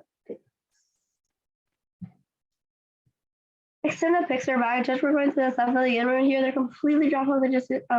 They completely dropped this. You must go the here to respond to different arguments of picks because we've given you reasons for why picks are inherently bad and legitimate, and steal the research and time ties and how we have for AF, especially how we've already proven that picks are pretty much unpredictable because they can pick out of any portion of the affirmative. Sure, they can say that the poetry is a big substantial part of the picks, but you never know what type of. They can always just pick out like a certain portion of poetry, and that means that we can't necessarily predict any of their picks, which means that you can honestly live with this. And this is evident in the round, meaning that they trigger these impacts. It steals the theft enigma explains how it steals all our experiences because it attempts to make us do better than the fair and our story. So that through the picks they can speak for us. This is exactly what Second Yang criticized, linking the act of writing the pick into a critical portion of their argument. And read their pick card. It's not about how pain narratives are bad, which is shared the app does. It's more so about how one uses the pain to overwhelm the voice of another. A method of talking for or talking over, but in reality the app doesn't link to this, and we extend the spectrum relationality understandings that takes into consideration how we view each other and water is about having understandings and connections based on the differences of views, which isn't methods of oppression, but rather the opposite. Picking out of a pain narrative is the same method of exclusion that Second Yang can speak about. It's about saying that I can talk about you better than you can speak for yourself. Why must they take out the app and speak on our violence as the neg when it's an experience about ours? It sort of links turns the vacant of what they're criticizing. And they can say real world, but why does it have to be the real world or the world of the settler in which we have to achieve? Why do we have to achieve the settler's world, and why do we have to achieve the settler's world to be able to solve for these impacts? And that's the dream. It's just that we have been extending over and over. But yeah, all of their arguments for why picks are good, we have answered to, as in like all of the things that we have said, and how picks are illegitimate and how picks are bad because it steals our personal experiences. And plus, like we've already stated, you can read their evidence. It's not talking about how using pain narratives in general is bad, but using pain narratives that not words or speaking for another person's pain narratives is bad, which means that there's no reason for to vote for the pick. There's like no net benefit to the pick, which means that you can just vote out if you're dealing with that we solve. And once again, gratuitously on the flow, as we already on the theory level as well. The pick is bad because it will always try to conform us into the settler's world and not pose it forth in indigenous person's view. And that's literally the Second Yang evidence, which they themselves posited forth, which it means because that idea affords them speaking for us and not us speaking for us, which means that you shouldn't buy the pick. Picks are bad. The tucking in evidence is actually flows off, which means you shouldn't vote neg. There's no reason for you to vote neg. We've proven insolvency. We've already answered all the case arguments and all presumption. Yazzie Baldi answers all solvency, which means that you should vote bad, and picks perpetuates violences and makes it worse. Good debate, guys. Good debate. Good debate.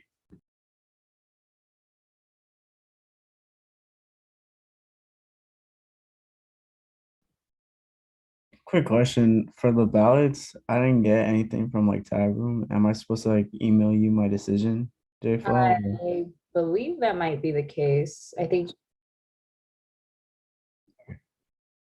Can we just insert it in the chat at the Lambda ad debate?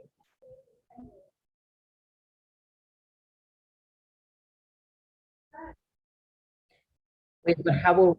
Wait, where are we putting it? I guess we can like move it on over to the Discord. I assume all of us have access. Yes. Yeah. I don't know. I mean, if you want to make it suspenseful, but definitely the results you can just send over. I mean, I feel like the Discord might be easier. All right.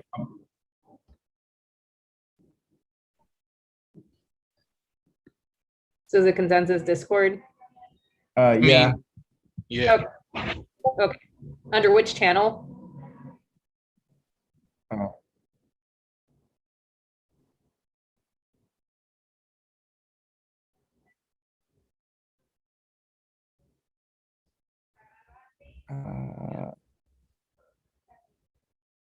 The audio one? Well, I just see the chat. That's why it's like strat or like stream 2, 3, and 4 chat.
I could totally bomb this stream right now for respect to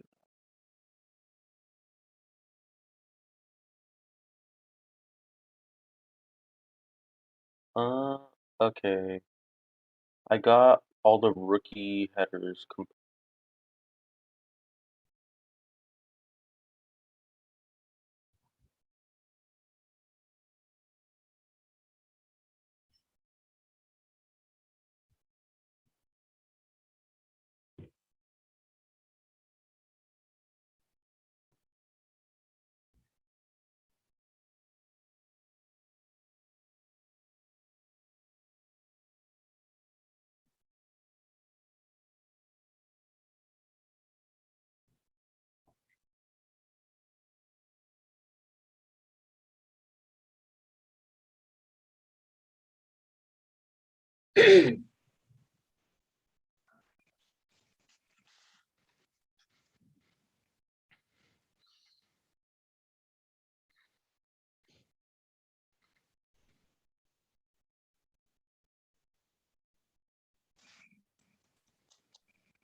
Okay. I guess I can go first. First of all, that was a really amazing debate on both sides. I think that watching what is it, a settler app versus like a settler, not even like a settler off positions, but like just a creative way of like integrating like theory and just like K stuff in like different ways. I thought that was really cool. And really engaging, I think, with the affirmative, which I really, really loved. And I think a lot of both of you had really great points on like the nuances of the affirmative, right? And the negative, and just like that type of engagement was really, really good. Ultimately, though, I feel like the negative wins on this pick. I think that although I just think that you went too much on the no link stuff. Like they said suffering or pain narrative is bad. I feel like you should have been like on the offense, like one, what makes you think that was a pain narrative? You prescribing that onto us is exactly what we problematize, right? And this is why the affirmative is necessary of relationality, because of your inability to establish a relationship with the narrative of the 1AC. This is what has then led you to like, I don't know, objectify us or dehumanize us or like make it into something that it's not, right? So I feel like on the negative, like the affirmative, you were just too like defensive. When really you could have just gone you saying that is bad, right? Or you could have just been like, shoot, you could even said pain narrative's good. I don't know, key to relationality, right? But in this debate, I think that you were just too defensive. But at the end of the day, it's like the entirety, like the performance of like the affirmative speeches was very like emotive heavy. So it's kind of like hard to like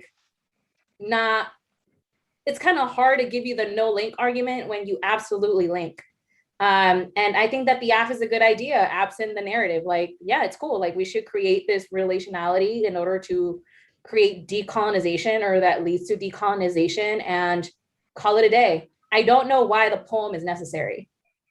Like there's like, right, for the way that it is now, it's just like pointless, right? I think that, yeah, you could have just read a bunch of cards and then added the solvency stuff on relationality, and that could have been an F, right? So I think that you need to think through why poems are good for you offensively in a debate, right? And here, I don't think there was a strategy, which ultimately led to them picking that as the disad. I also don't understand what the AF is. So even if I wouldn't have voted on the pick, I probably would have voted neg on presumption. I don't know what relationality is. You keep saying that, but I don't understand what that means, especially when the negative is pressing you on what does that mean? And it's like a different relation to water. Like you just keep re-explaining the same claim. And I don't really have like an analysis or reason as to how we get there, right? I think that maybe you should have gone the approach of like, I don't want to say like the anthropocentric explanation, but like, you know, anthropocentrism and indigenous scholarship can like sometimes jive together, or they have like similar, they can agree on certain things. The thing on water, right, and like natural resources and anything is that like the West like has a sense of self or human that then allows it to like distinguish other things as nots, which makes them like usable as objects, right? So like in that using of the thing as an object, that's what makes it disposable. Same thing like with a piece of paper, right? We don't view the piece of paper as a living thing because we've all internalized Western thought, right? But if we did view the paper as like something like alive, right, I would be really more careful in how I treat this piece of paper, right? Which is what I think your affirmative is kind of talking to. It's like creating this like communal, like ethical approach into how we relate to one another. That is problematic though, because if you think about it, the neg was like, well, how do you relate to the settler, right? Or what does that relationality look like with the settler? And it's like, ooh, like, I don't know if you want to go on a defense of like settler sympathy, right? I'm not sure, but like, that's a really tough question to answer, because at the end of the day, what do you do with the settlers? They're here, like, do we shoot them to Mars? I don't know, right? It's like, they're here, so how do we deal with them? Although on the pain stuff, I feel like it could have been like a little bit more articulated, like in terms of an impact. I feel like it could have been a little bit better using like some of the K analysis and also some of like the case stuff. I think that like the relationality, I think you did enough, but I feel like a little bit more impact heavy on the turn explanation would have been really helpful and just made you sound a lot better in the twin R. Just talking about how like the people that they're trying to solve for in the affirmative, right? How they replicate these types of like commodification, especially when like spectators, like settler spectators, right, that are watching you, right?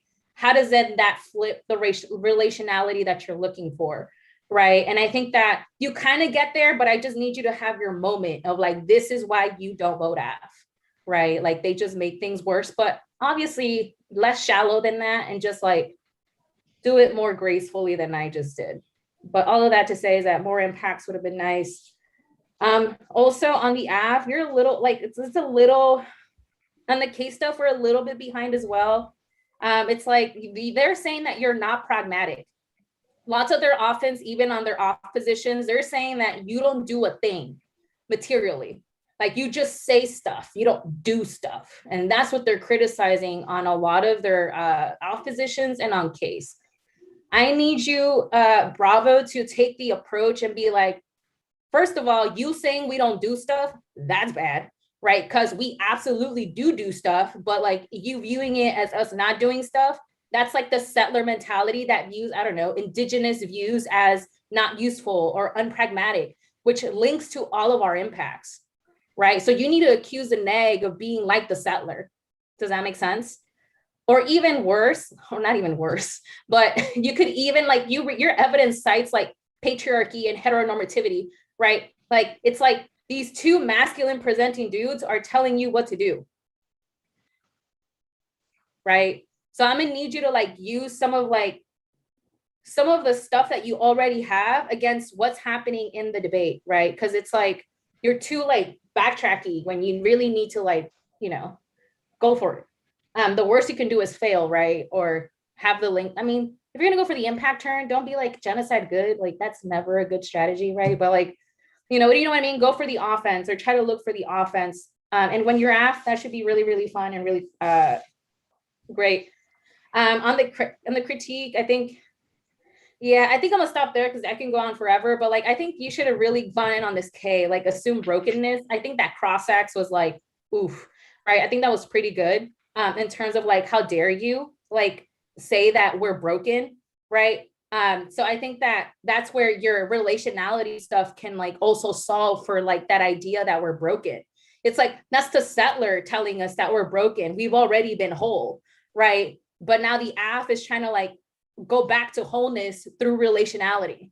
I hope you see how I did that, right? Like I use I just use my AF, right? Or your AF to like turn the language of the alternative, right?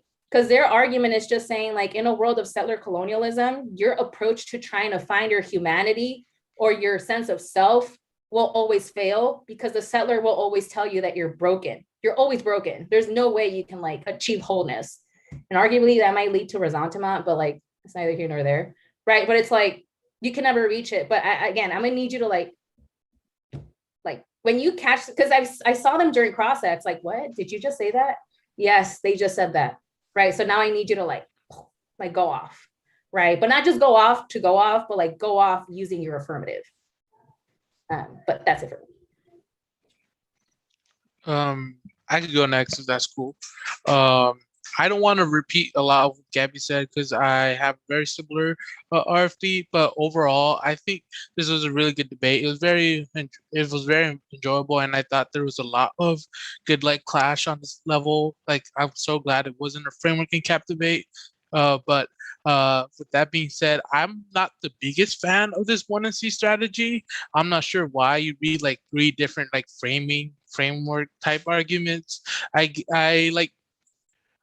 understand the tactics one. I understand the other one, but like this, like like framing like anti-blackness one. I'm not even sure where you were going with that, to be honest. But overall, I voted negative. I believe that there's this level of pain narratives that the app brings to the table that is not necessary to the affirmative. And I think that is where I like hold very strongly or pull the trigger, because I need this example on why the poetry is necessary to the affirmative. Like every time I like talk to my coaches, I'm like, yeah, I want to play music in the app, I want to like read poems and stuff. They always tell me like it gotta mean something, because if it doesn't mean anything, then there's no reason, and that's just offense for the negative to come up with. So I'm not like, this is not a level of like, yeah, the poems were bad or they don't mean anything, because I thought they were really beautiful and they were really good. But you need to tell me, what does that mean for you in this debate round? When you talk about the Trail of Tears and that stuff, what does that mean for this level of debate? Why do you win the ballot? And I think this like level of like, we don't need the ballot is true, but you never want to say that, right? Like, I don't think you have to say that like it's a level of like, we don't need the ballot because the app is good already. I think that is a level of trueness, but you can't really say that. I think you need to go for this like Reed Brinkley kind of stuff that you say, that how you're able to change debate. And honestly, that's not the only route you can take with this kind of stuff. This level like relationality, or this arguments of relationality, I view them a lot of this like hapticality type stuff that Modin talks about.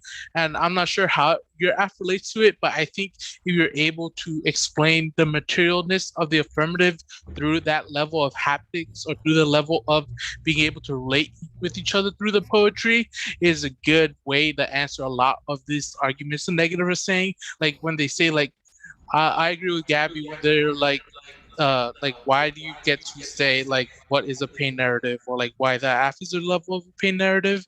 And I think that is true. Like this level of you didn't relate to the app, that's an issue, which is why the app is important, because you were like this level of like, I guess this level of the negative viewing itself. Like why, like there's got to be an examples on why that, or for like how you still provide them able like of the ability to negate the app without having to like say XYZ is bad. I think the app has to formulate its poetry and the like every component of the app to be more offensive.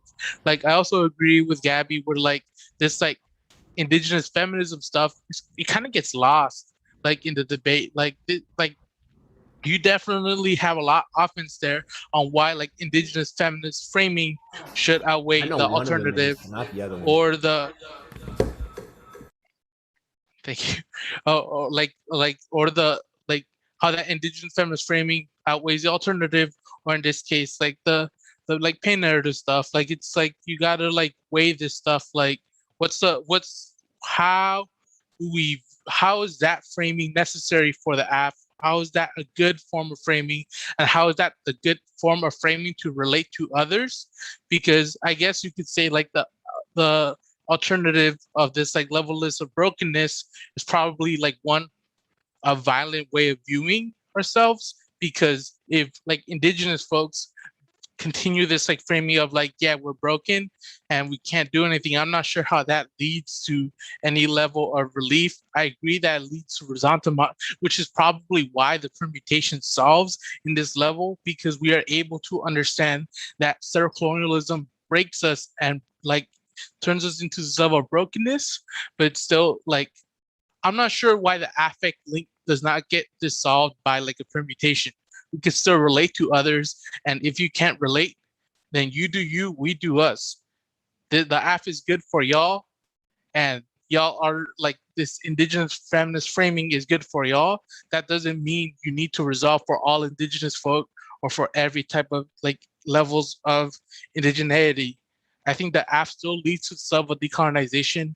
You need to explain why and how like through the perm you could do both.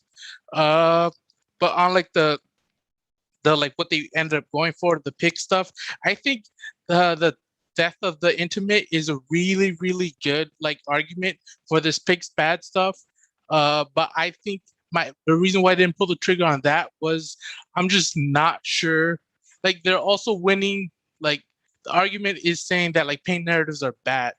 So why does that mean like like the pick isn't necessarily stealing those narratives or isn't like stealing that intimacy of the AF. So I'm not sure how they link to that level of the pick's bad theory. So I'm just not sure what I'm supposed to do with that. But I think if you have this level of explanation on why, like what Gabby said, male presenting folk like stealing stuff from y'all is this level of like violent intimate theft, and you could just like go offense on that. And I think like there's no reason not to like go really hard on this stuff, because it is what it is. It's like this imposition of like, yeah, that is a form of pain narrative. What you're doing is like crying and there's tears, which means that is sad and that is bad because white people are going to feel bad. And that's what they think. You need to explain why like that assumption is, one, violent, and two, just this imposition onto y'all. And you need to explain why that imposition is bad and why should it just be rejected on face. But overall, I think y'all have good AF here, and I definitely like excited to see where y'all take this. Negative, I think y'all did a good job. And yeah, that's about it.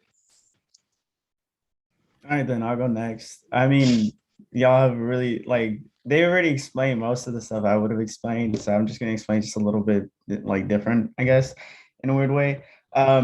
Agreeing with what Jonathan said earlier about some of the things that like the next strategy was going for. Like I was kind of confused about the counter advocacy about framing. I didn't really understand how it related. I would have preferred you going for more links on the K. I actually enjoyed it. Other than that, I thought everything else was pretty much fine. On the pick itself, I like the turn case argument, but I think you could have gone just a little bit more and said like it guts absolvency, right? Because the academy, right, it has like a profit motive incentive to keep having these narratives go on, so they'll always keep publishing it. So in that way, they'll always have this like they'll always try to like put this image of suffering where it's like there's no ever like any kind of material changes that are ever gonna like happen. So it kind of guts absolvency. I remember I read it in the warrants. I think that would just like a little bit more. I think it would have made it a little bit more offensive. But for the AF in this case, what I needed here is at least like two things. One, some kind of resistance to the academy, whether that be through your poems or anything like that. And I think there's a couple cards on the open evidence, like within like an academy, like answer to argument that talks about how you can use the academy from within the system itself to take advantage of it and actually do some good with it.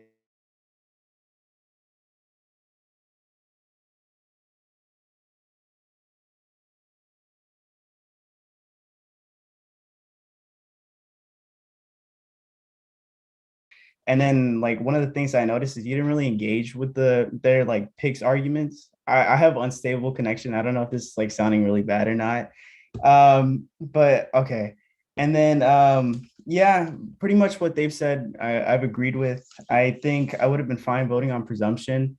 So I guess just to answer it a little bit more. But besides that, that was basically it. I just voted on the pick.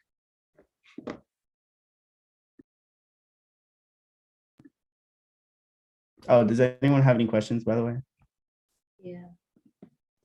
Yeah, I do have a question. In terms of like the presumption arguments, I don't think we handled it the best, clearly. So how can we handle it better? I mean, if you think about it, presumption is just the argument that like the affirmative has a role, right? Which is to change the status quo. And the negative has a role, which is to negate the F, right? I think that what you need in order to like avoid this argument, well, not avoid, but like better answer it, is like you need to explain how your AF changes something. I don't think you have any explanation as to how relationality changes anything either in the world or in debate, right? And I say in debate on purpose because I feel like if you're reading narratives, I feel like the easiest thing that reading a narrative or reading of the 1AC or methods like the 1AC, right, does leave room for change, at least for people who connect, right? Let's say that I'm an Indigenous person, right, lost, right, in terms of like what it means to be Native, and I don't know how to articulate my emotions, but then I listen to the 1AC and I'm like, damn, right? So it's like now I have like this connection, right? And maybe your affirmative saved me, right? From like psychological harm, right? So I think that's like, I mean, that's like the more like lay version of explaining it, but like, I think your AF needs to like save or change something. It could be like psychological trauma, right? Or trauma, right? Or two, like you actually like intercommunal that, right? Like leads to this thing that the AF changes.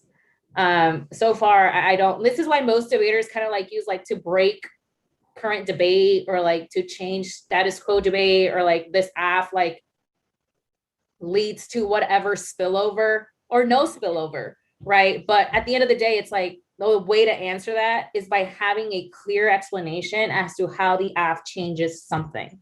It could be anything. I'm not asking for you to be topical, but like changes anything, like anything. Yeah. Thank you.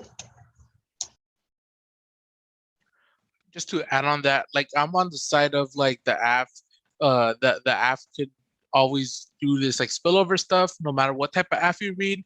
Like the way I started like interpreting like how to write my KAFs is that like policy AFs always have this uniqueness question in which like something is not happening now or something is happening now and we need to do something about that.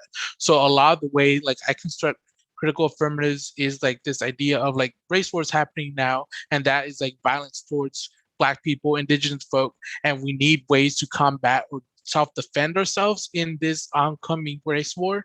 And one of the best ways could be relationality through an indigenous feminist like framework, or a way of like relating to water or whatever. I'm not sure how you would tie that or how you would be able to answer that, but that is one way in thinking how the AF is necessary in a spillover or big spill up claim. You don't need to go for this spill up claim, but I think having this like the AF is good for self-defense of indigenous women in the ongoing battle. Oh, my bad.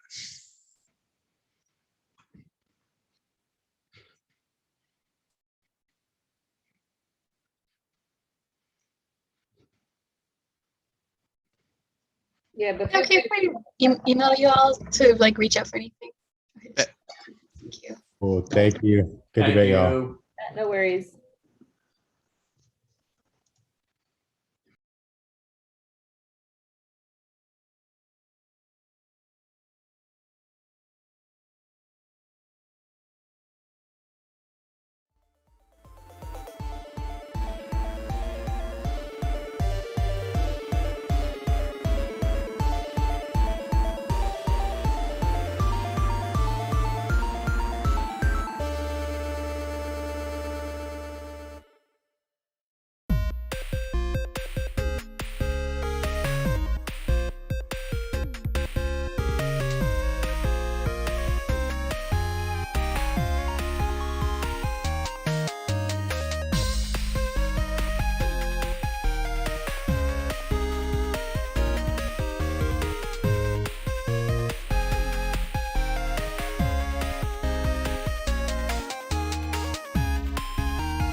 All right.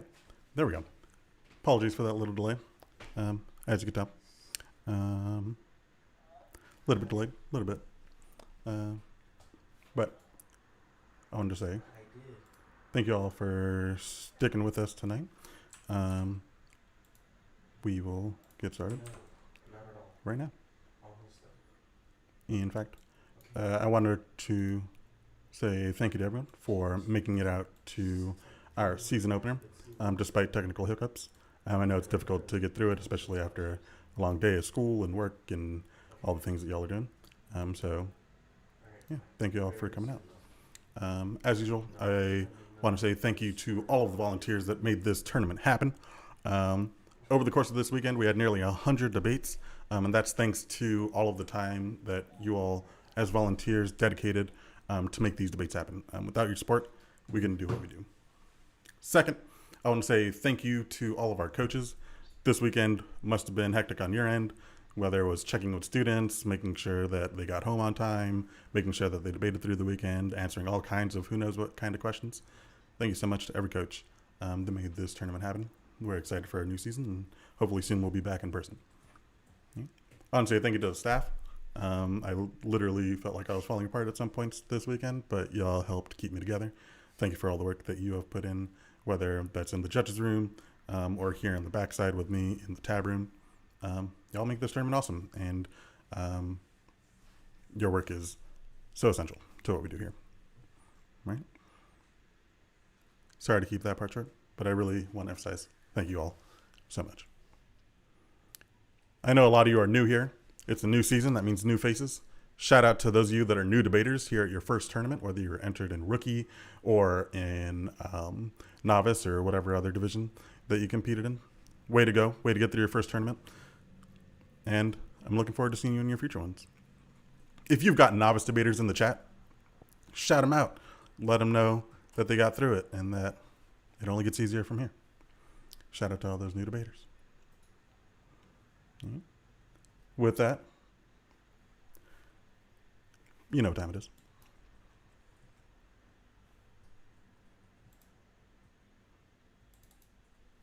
Ooh, where is it? Where did I put it? Ooh. There you go. With that, as you know, we like to celebrate two types of awards here. The first ones are our community awards. And those awards go to the members of our community that make what we do possible. Outside of the competitiveness of debate, it would be impossible to stick through these long hours without the nice people that really make this all possible. Yeah, so we have a few community awards that we want to give to those of you that are great. Right. Our first community award, I want to say thank you to and congratulations to. Yep. Give me 1 second.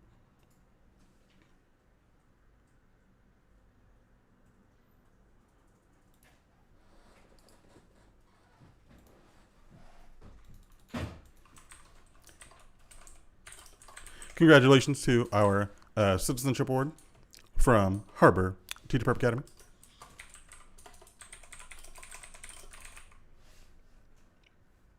Congratulations to Cyron Mandia from Harbor Teacher Prep Academy.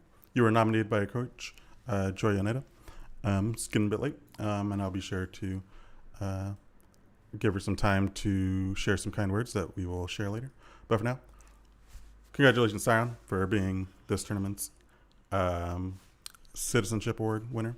I started working with you last year during the public debate, and your effort with talking to the team and doing all sorts of other things is so incredible. In fact, yep. Some words from your coach, Dr. Yoneda. She says,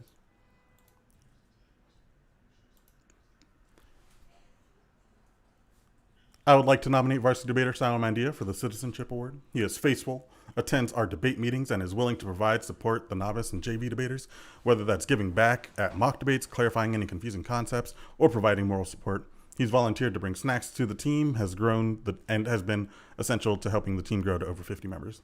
Lastly, he always stays after our meeting to help clean up the room. And I appreciate his kind heart and helpful attitude. Lastly, he's an outstanding citizen who takes 4 APs, honors, and college classes. It's amazing how you find the time to come out here and continue to be an awesome debater. So glad that you're part of our community and looking forward to seeing you more in the future. All right. We'll have some more community awards later. But for now, got a couple of quick announcements. All right. First off, if you haven't heard yet, we've got Policy Pathways, which is a project that we're working on with the Proskauer Law Firm. And what we do is we have lawyers come in to help connect y'all to the legal career pipelines. They talk to you, help give you advice on where to go for college, what to do while you're in college if law school is something that you want to do.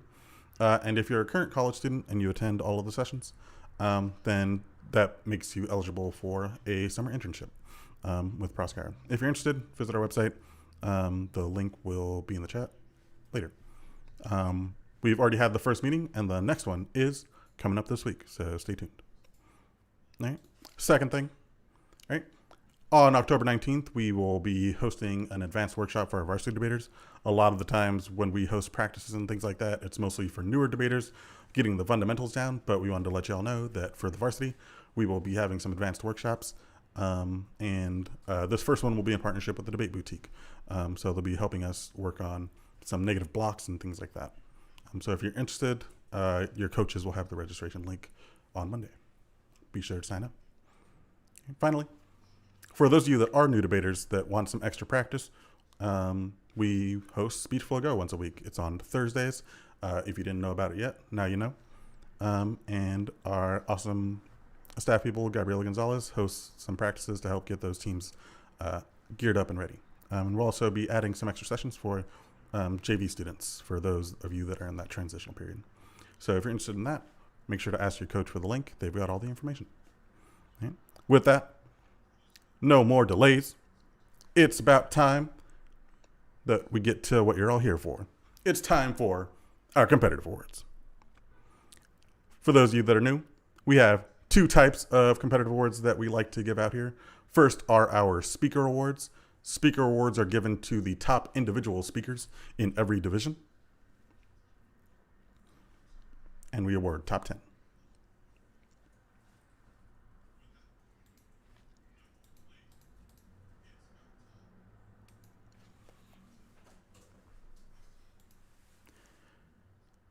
Starting off with our rookie division, starting off with our brand new debaters who were at their first tournament.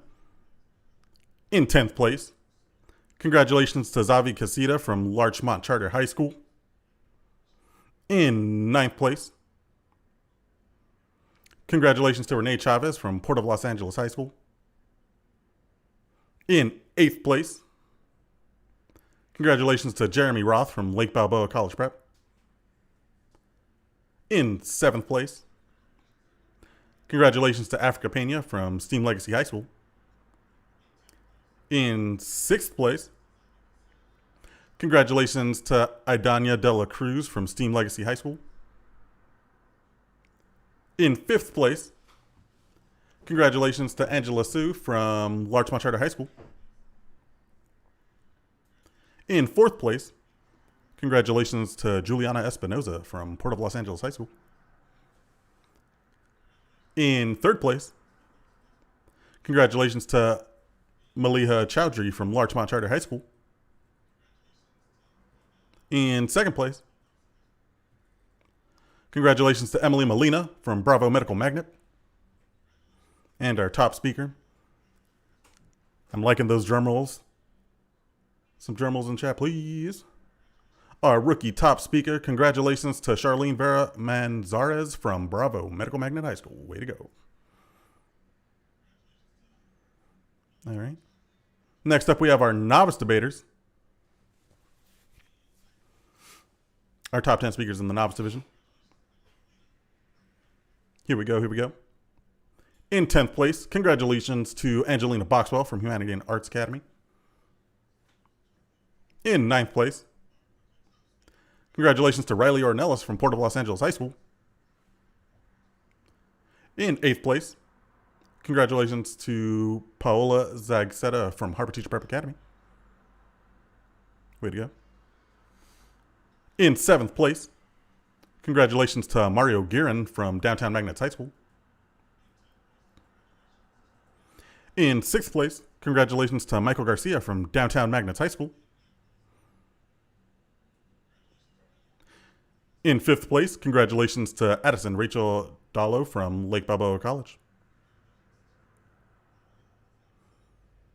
In fourth place, congratulations to Osman Tar from Humanities and Arts Academy of Los Angeles. In third place, congratulations to Nicholas Longanis from Harbor Teacher Prep Academy.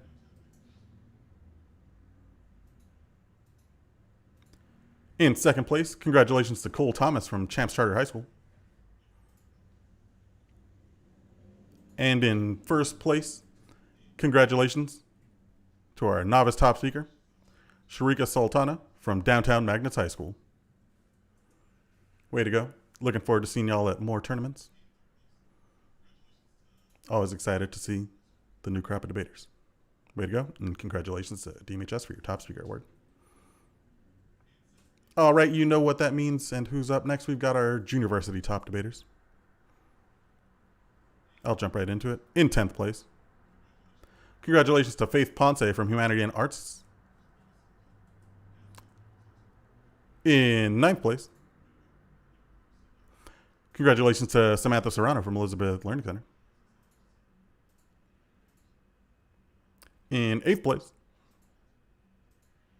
congratulations to She-Sid Macias from Downtown Magnets. In 7th place, congratulations to Patrick Essio from Lake Balboa College Prep. In 6th place, congratulations to Brianna Luna from Elizabeth Learning Center. In 5th place, congratulations to Ina Vasquez from Harbor Teacher Prep. In 4th place, congratulations to Anna Anwar from Humanity and Arts Academy of LA. In 3rd place, congratulations to Ava Jimmerson from Harbor Teacher Prep Academy.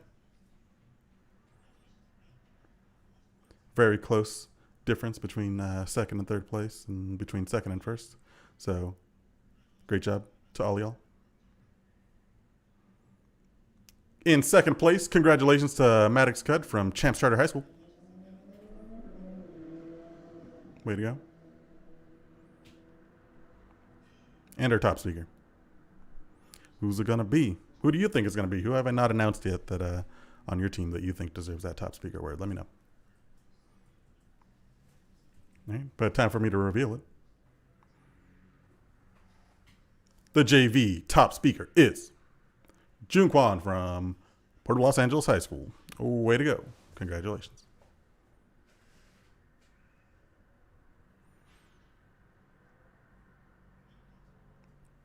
All right, that leaves one more division's top speaker awards. Time for our varsity top 10. In 10th place, congratulations to David Martinez Hernandez from Port of Los Angeles High School. I believe David is actually from DMHS. We'll correct that on the trophy. Right. Sorry about that. In 9th place, congratulations to Cindy Shanae from Bravo Medical Magnet High School. In 8th place, congratulations to Alexander Xie-McCarthy from Downtown Magnet High School. In 7th place, congratulations to Lindsey Lee from Downtown Magnets High School. In 6th place, congratulations to Eli Tostado from Elizabeth Learning Center. In 5th place, congratulations to Elva Chen from Downtown Magnets High School. In 4th place, congratulations to Cyron Mandia from Harbor Teacher Prep Academy. Cyron was one of 2 top debaters in this division. The only reason he was not in elimination rounds was because he was debating by himself, but I believe he was 4th seed overall with the partner he would have cleared to elimination rounds. In 3rd place,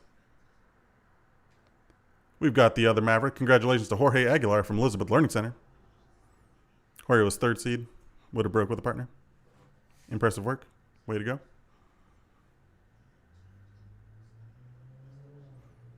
Okay, and that leaves 2 more top speaker awards.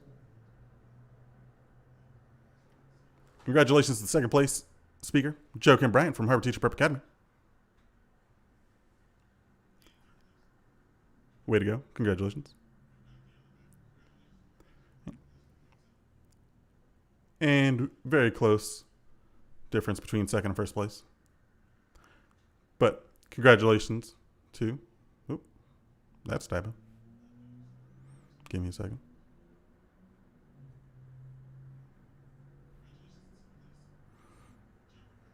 Congratulations to.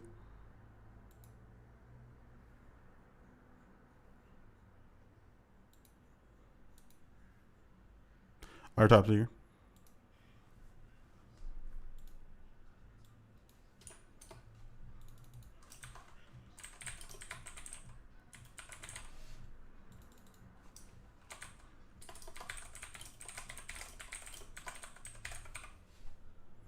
You know, on the fly edits. That's how we do it. We're doing it live.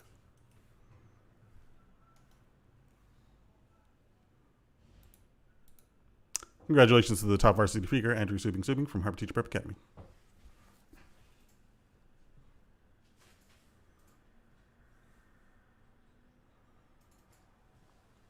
Yeah, I'm next time, June, you'll be here in the top in the varsity. But for now, congratulations, Andrew. All right. With that, debate isn't an individual team sport. Debate is not an individual sport. Rather, it's a team activity. And what that means is time to recognize our top partnerships. As y'all already know, we ended up having to cancel elimination rounds. So the way that we determine the top teams is by your seeds after your final preliminary rounds. So this is the order that you would have broken. And we will recognize the top 5 teams.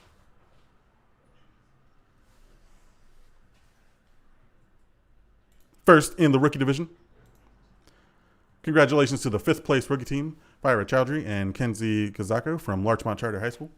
Way to go.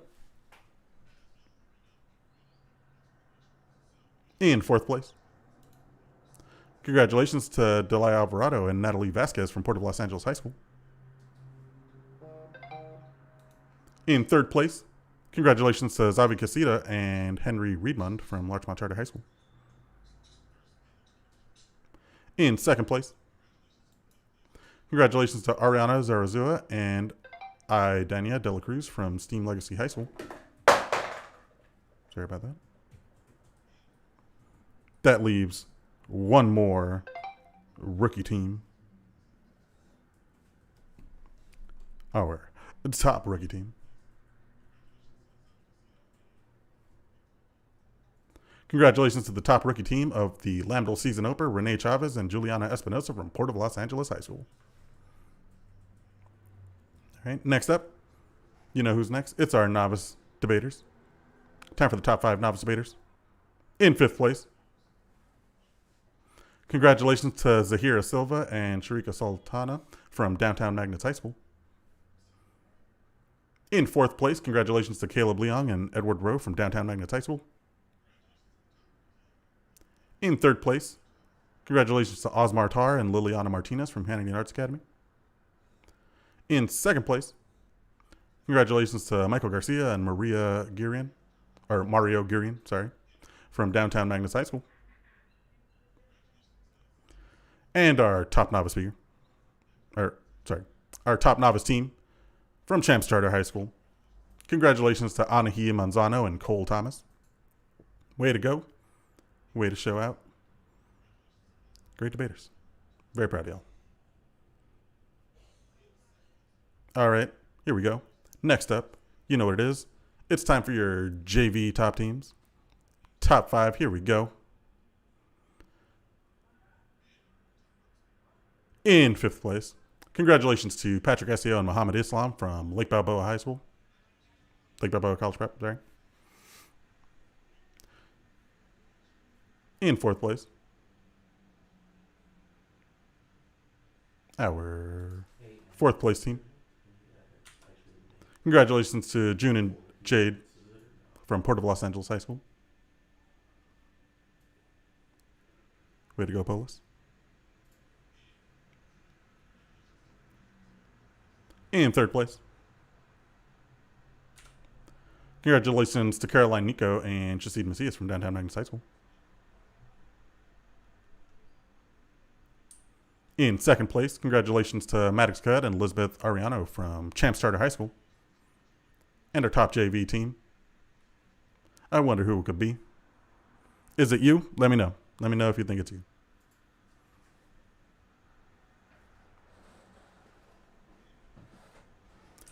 Congratulations to the JV top team, Ava Jimmerson and Enna Vasquez from Harbor Teacher Prep Academy. Way to go.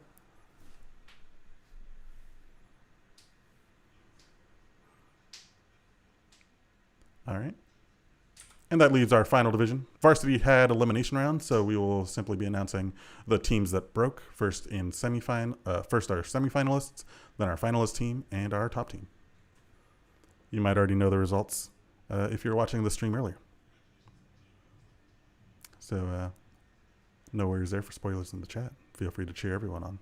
This was an awesome tournament. Looking forward to more of them.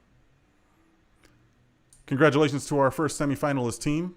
From Humanity and Arts Academy, Ryan Upson and Cordes Ortega. Congratulations. And congratulations to the other varsity semifinalist team.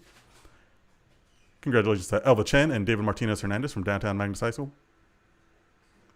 I was right. Congratulations, David. Your speaker award will be correct. And congratulations to Elva and David for making it to semifinalists. These two great teams lost in semifinals to the debaters that had our final round. So that set up a final round between Bravo and Harbor Teacher Prep. Congratulations to our finalist team, or the 2nd place team. Cindy Shanae and Kim T. Kundu from Bravo Medical Magnet High School. It was a great debate. If you missed it, just watch the beginning of this stream. And that means there's only one left. Congratulations to the varsity tournament champions, Joe Kim Bryant and Andrew Subing from Harbor Teacher Prep Academy. Way to go. Congratulations. Some of y'all might have already seen these two folks' name. They did an awesome job at the Jack Howe tournament a couple weeks ago and at the Noddle Debate Expo. So they stay out here winning. Congratulations to Joe Kim and Andrew. That's all the awards that I've got for tonight. Who will win them next time? I always love when the competition goes back and forth. So who will beat our top teams? Who will be our top debaters in these different divisions? I hope it's you. That's all I've got for tonight. I know we're going late tonight, but I hope everyone's ending out the night in a positive note and feeling happy. I hope you get tomorrow to rest. And looking forward to seeing you all at the next one.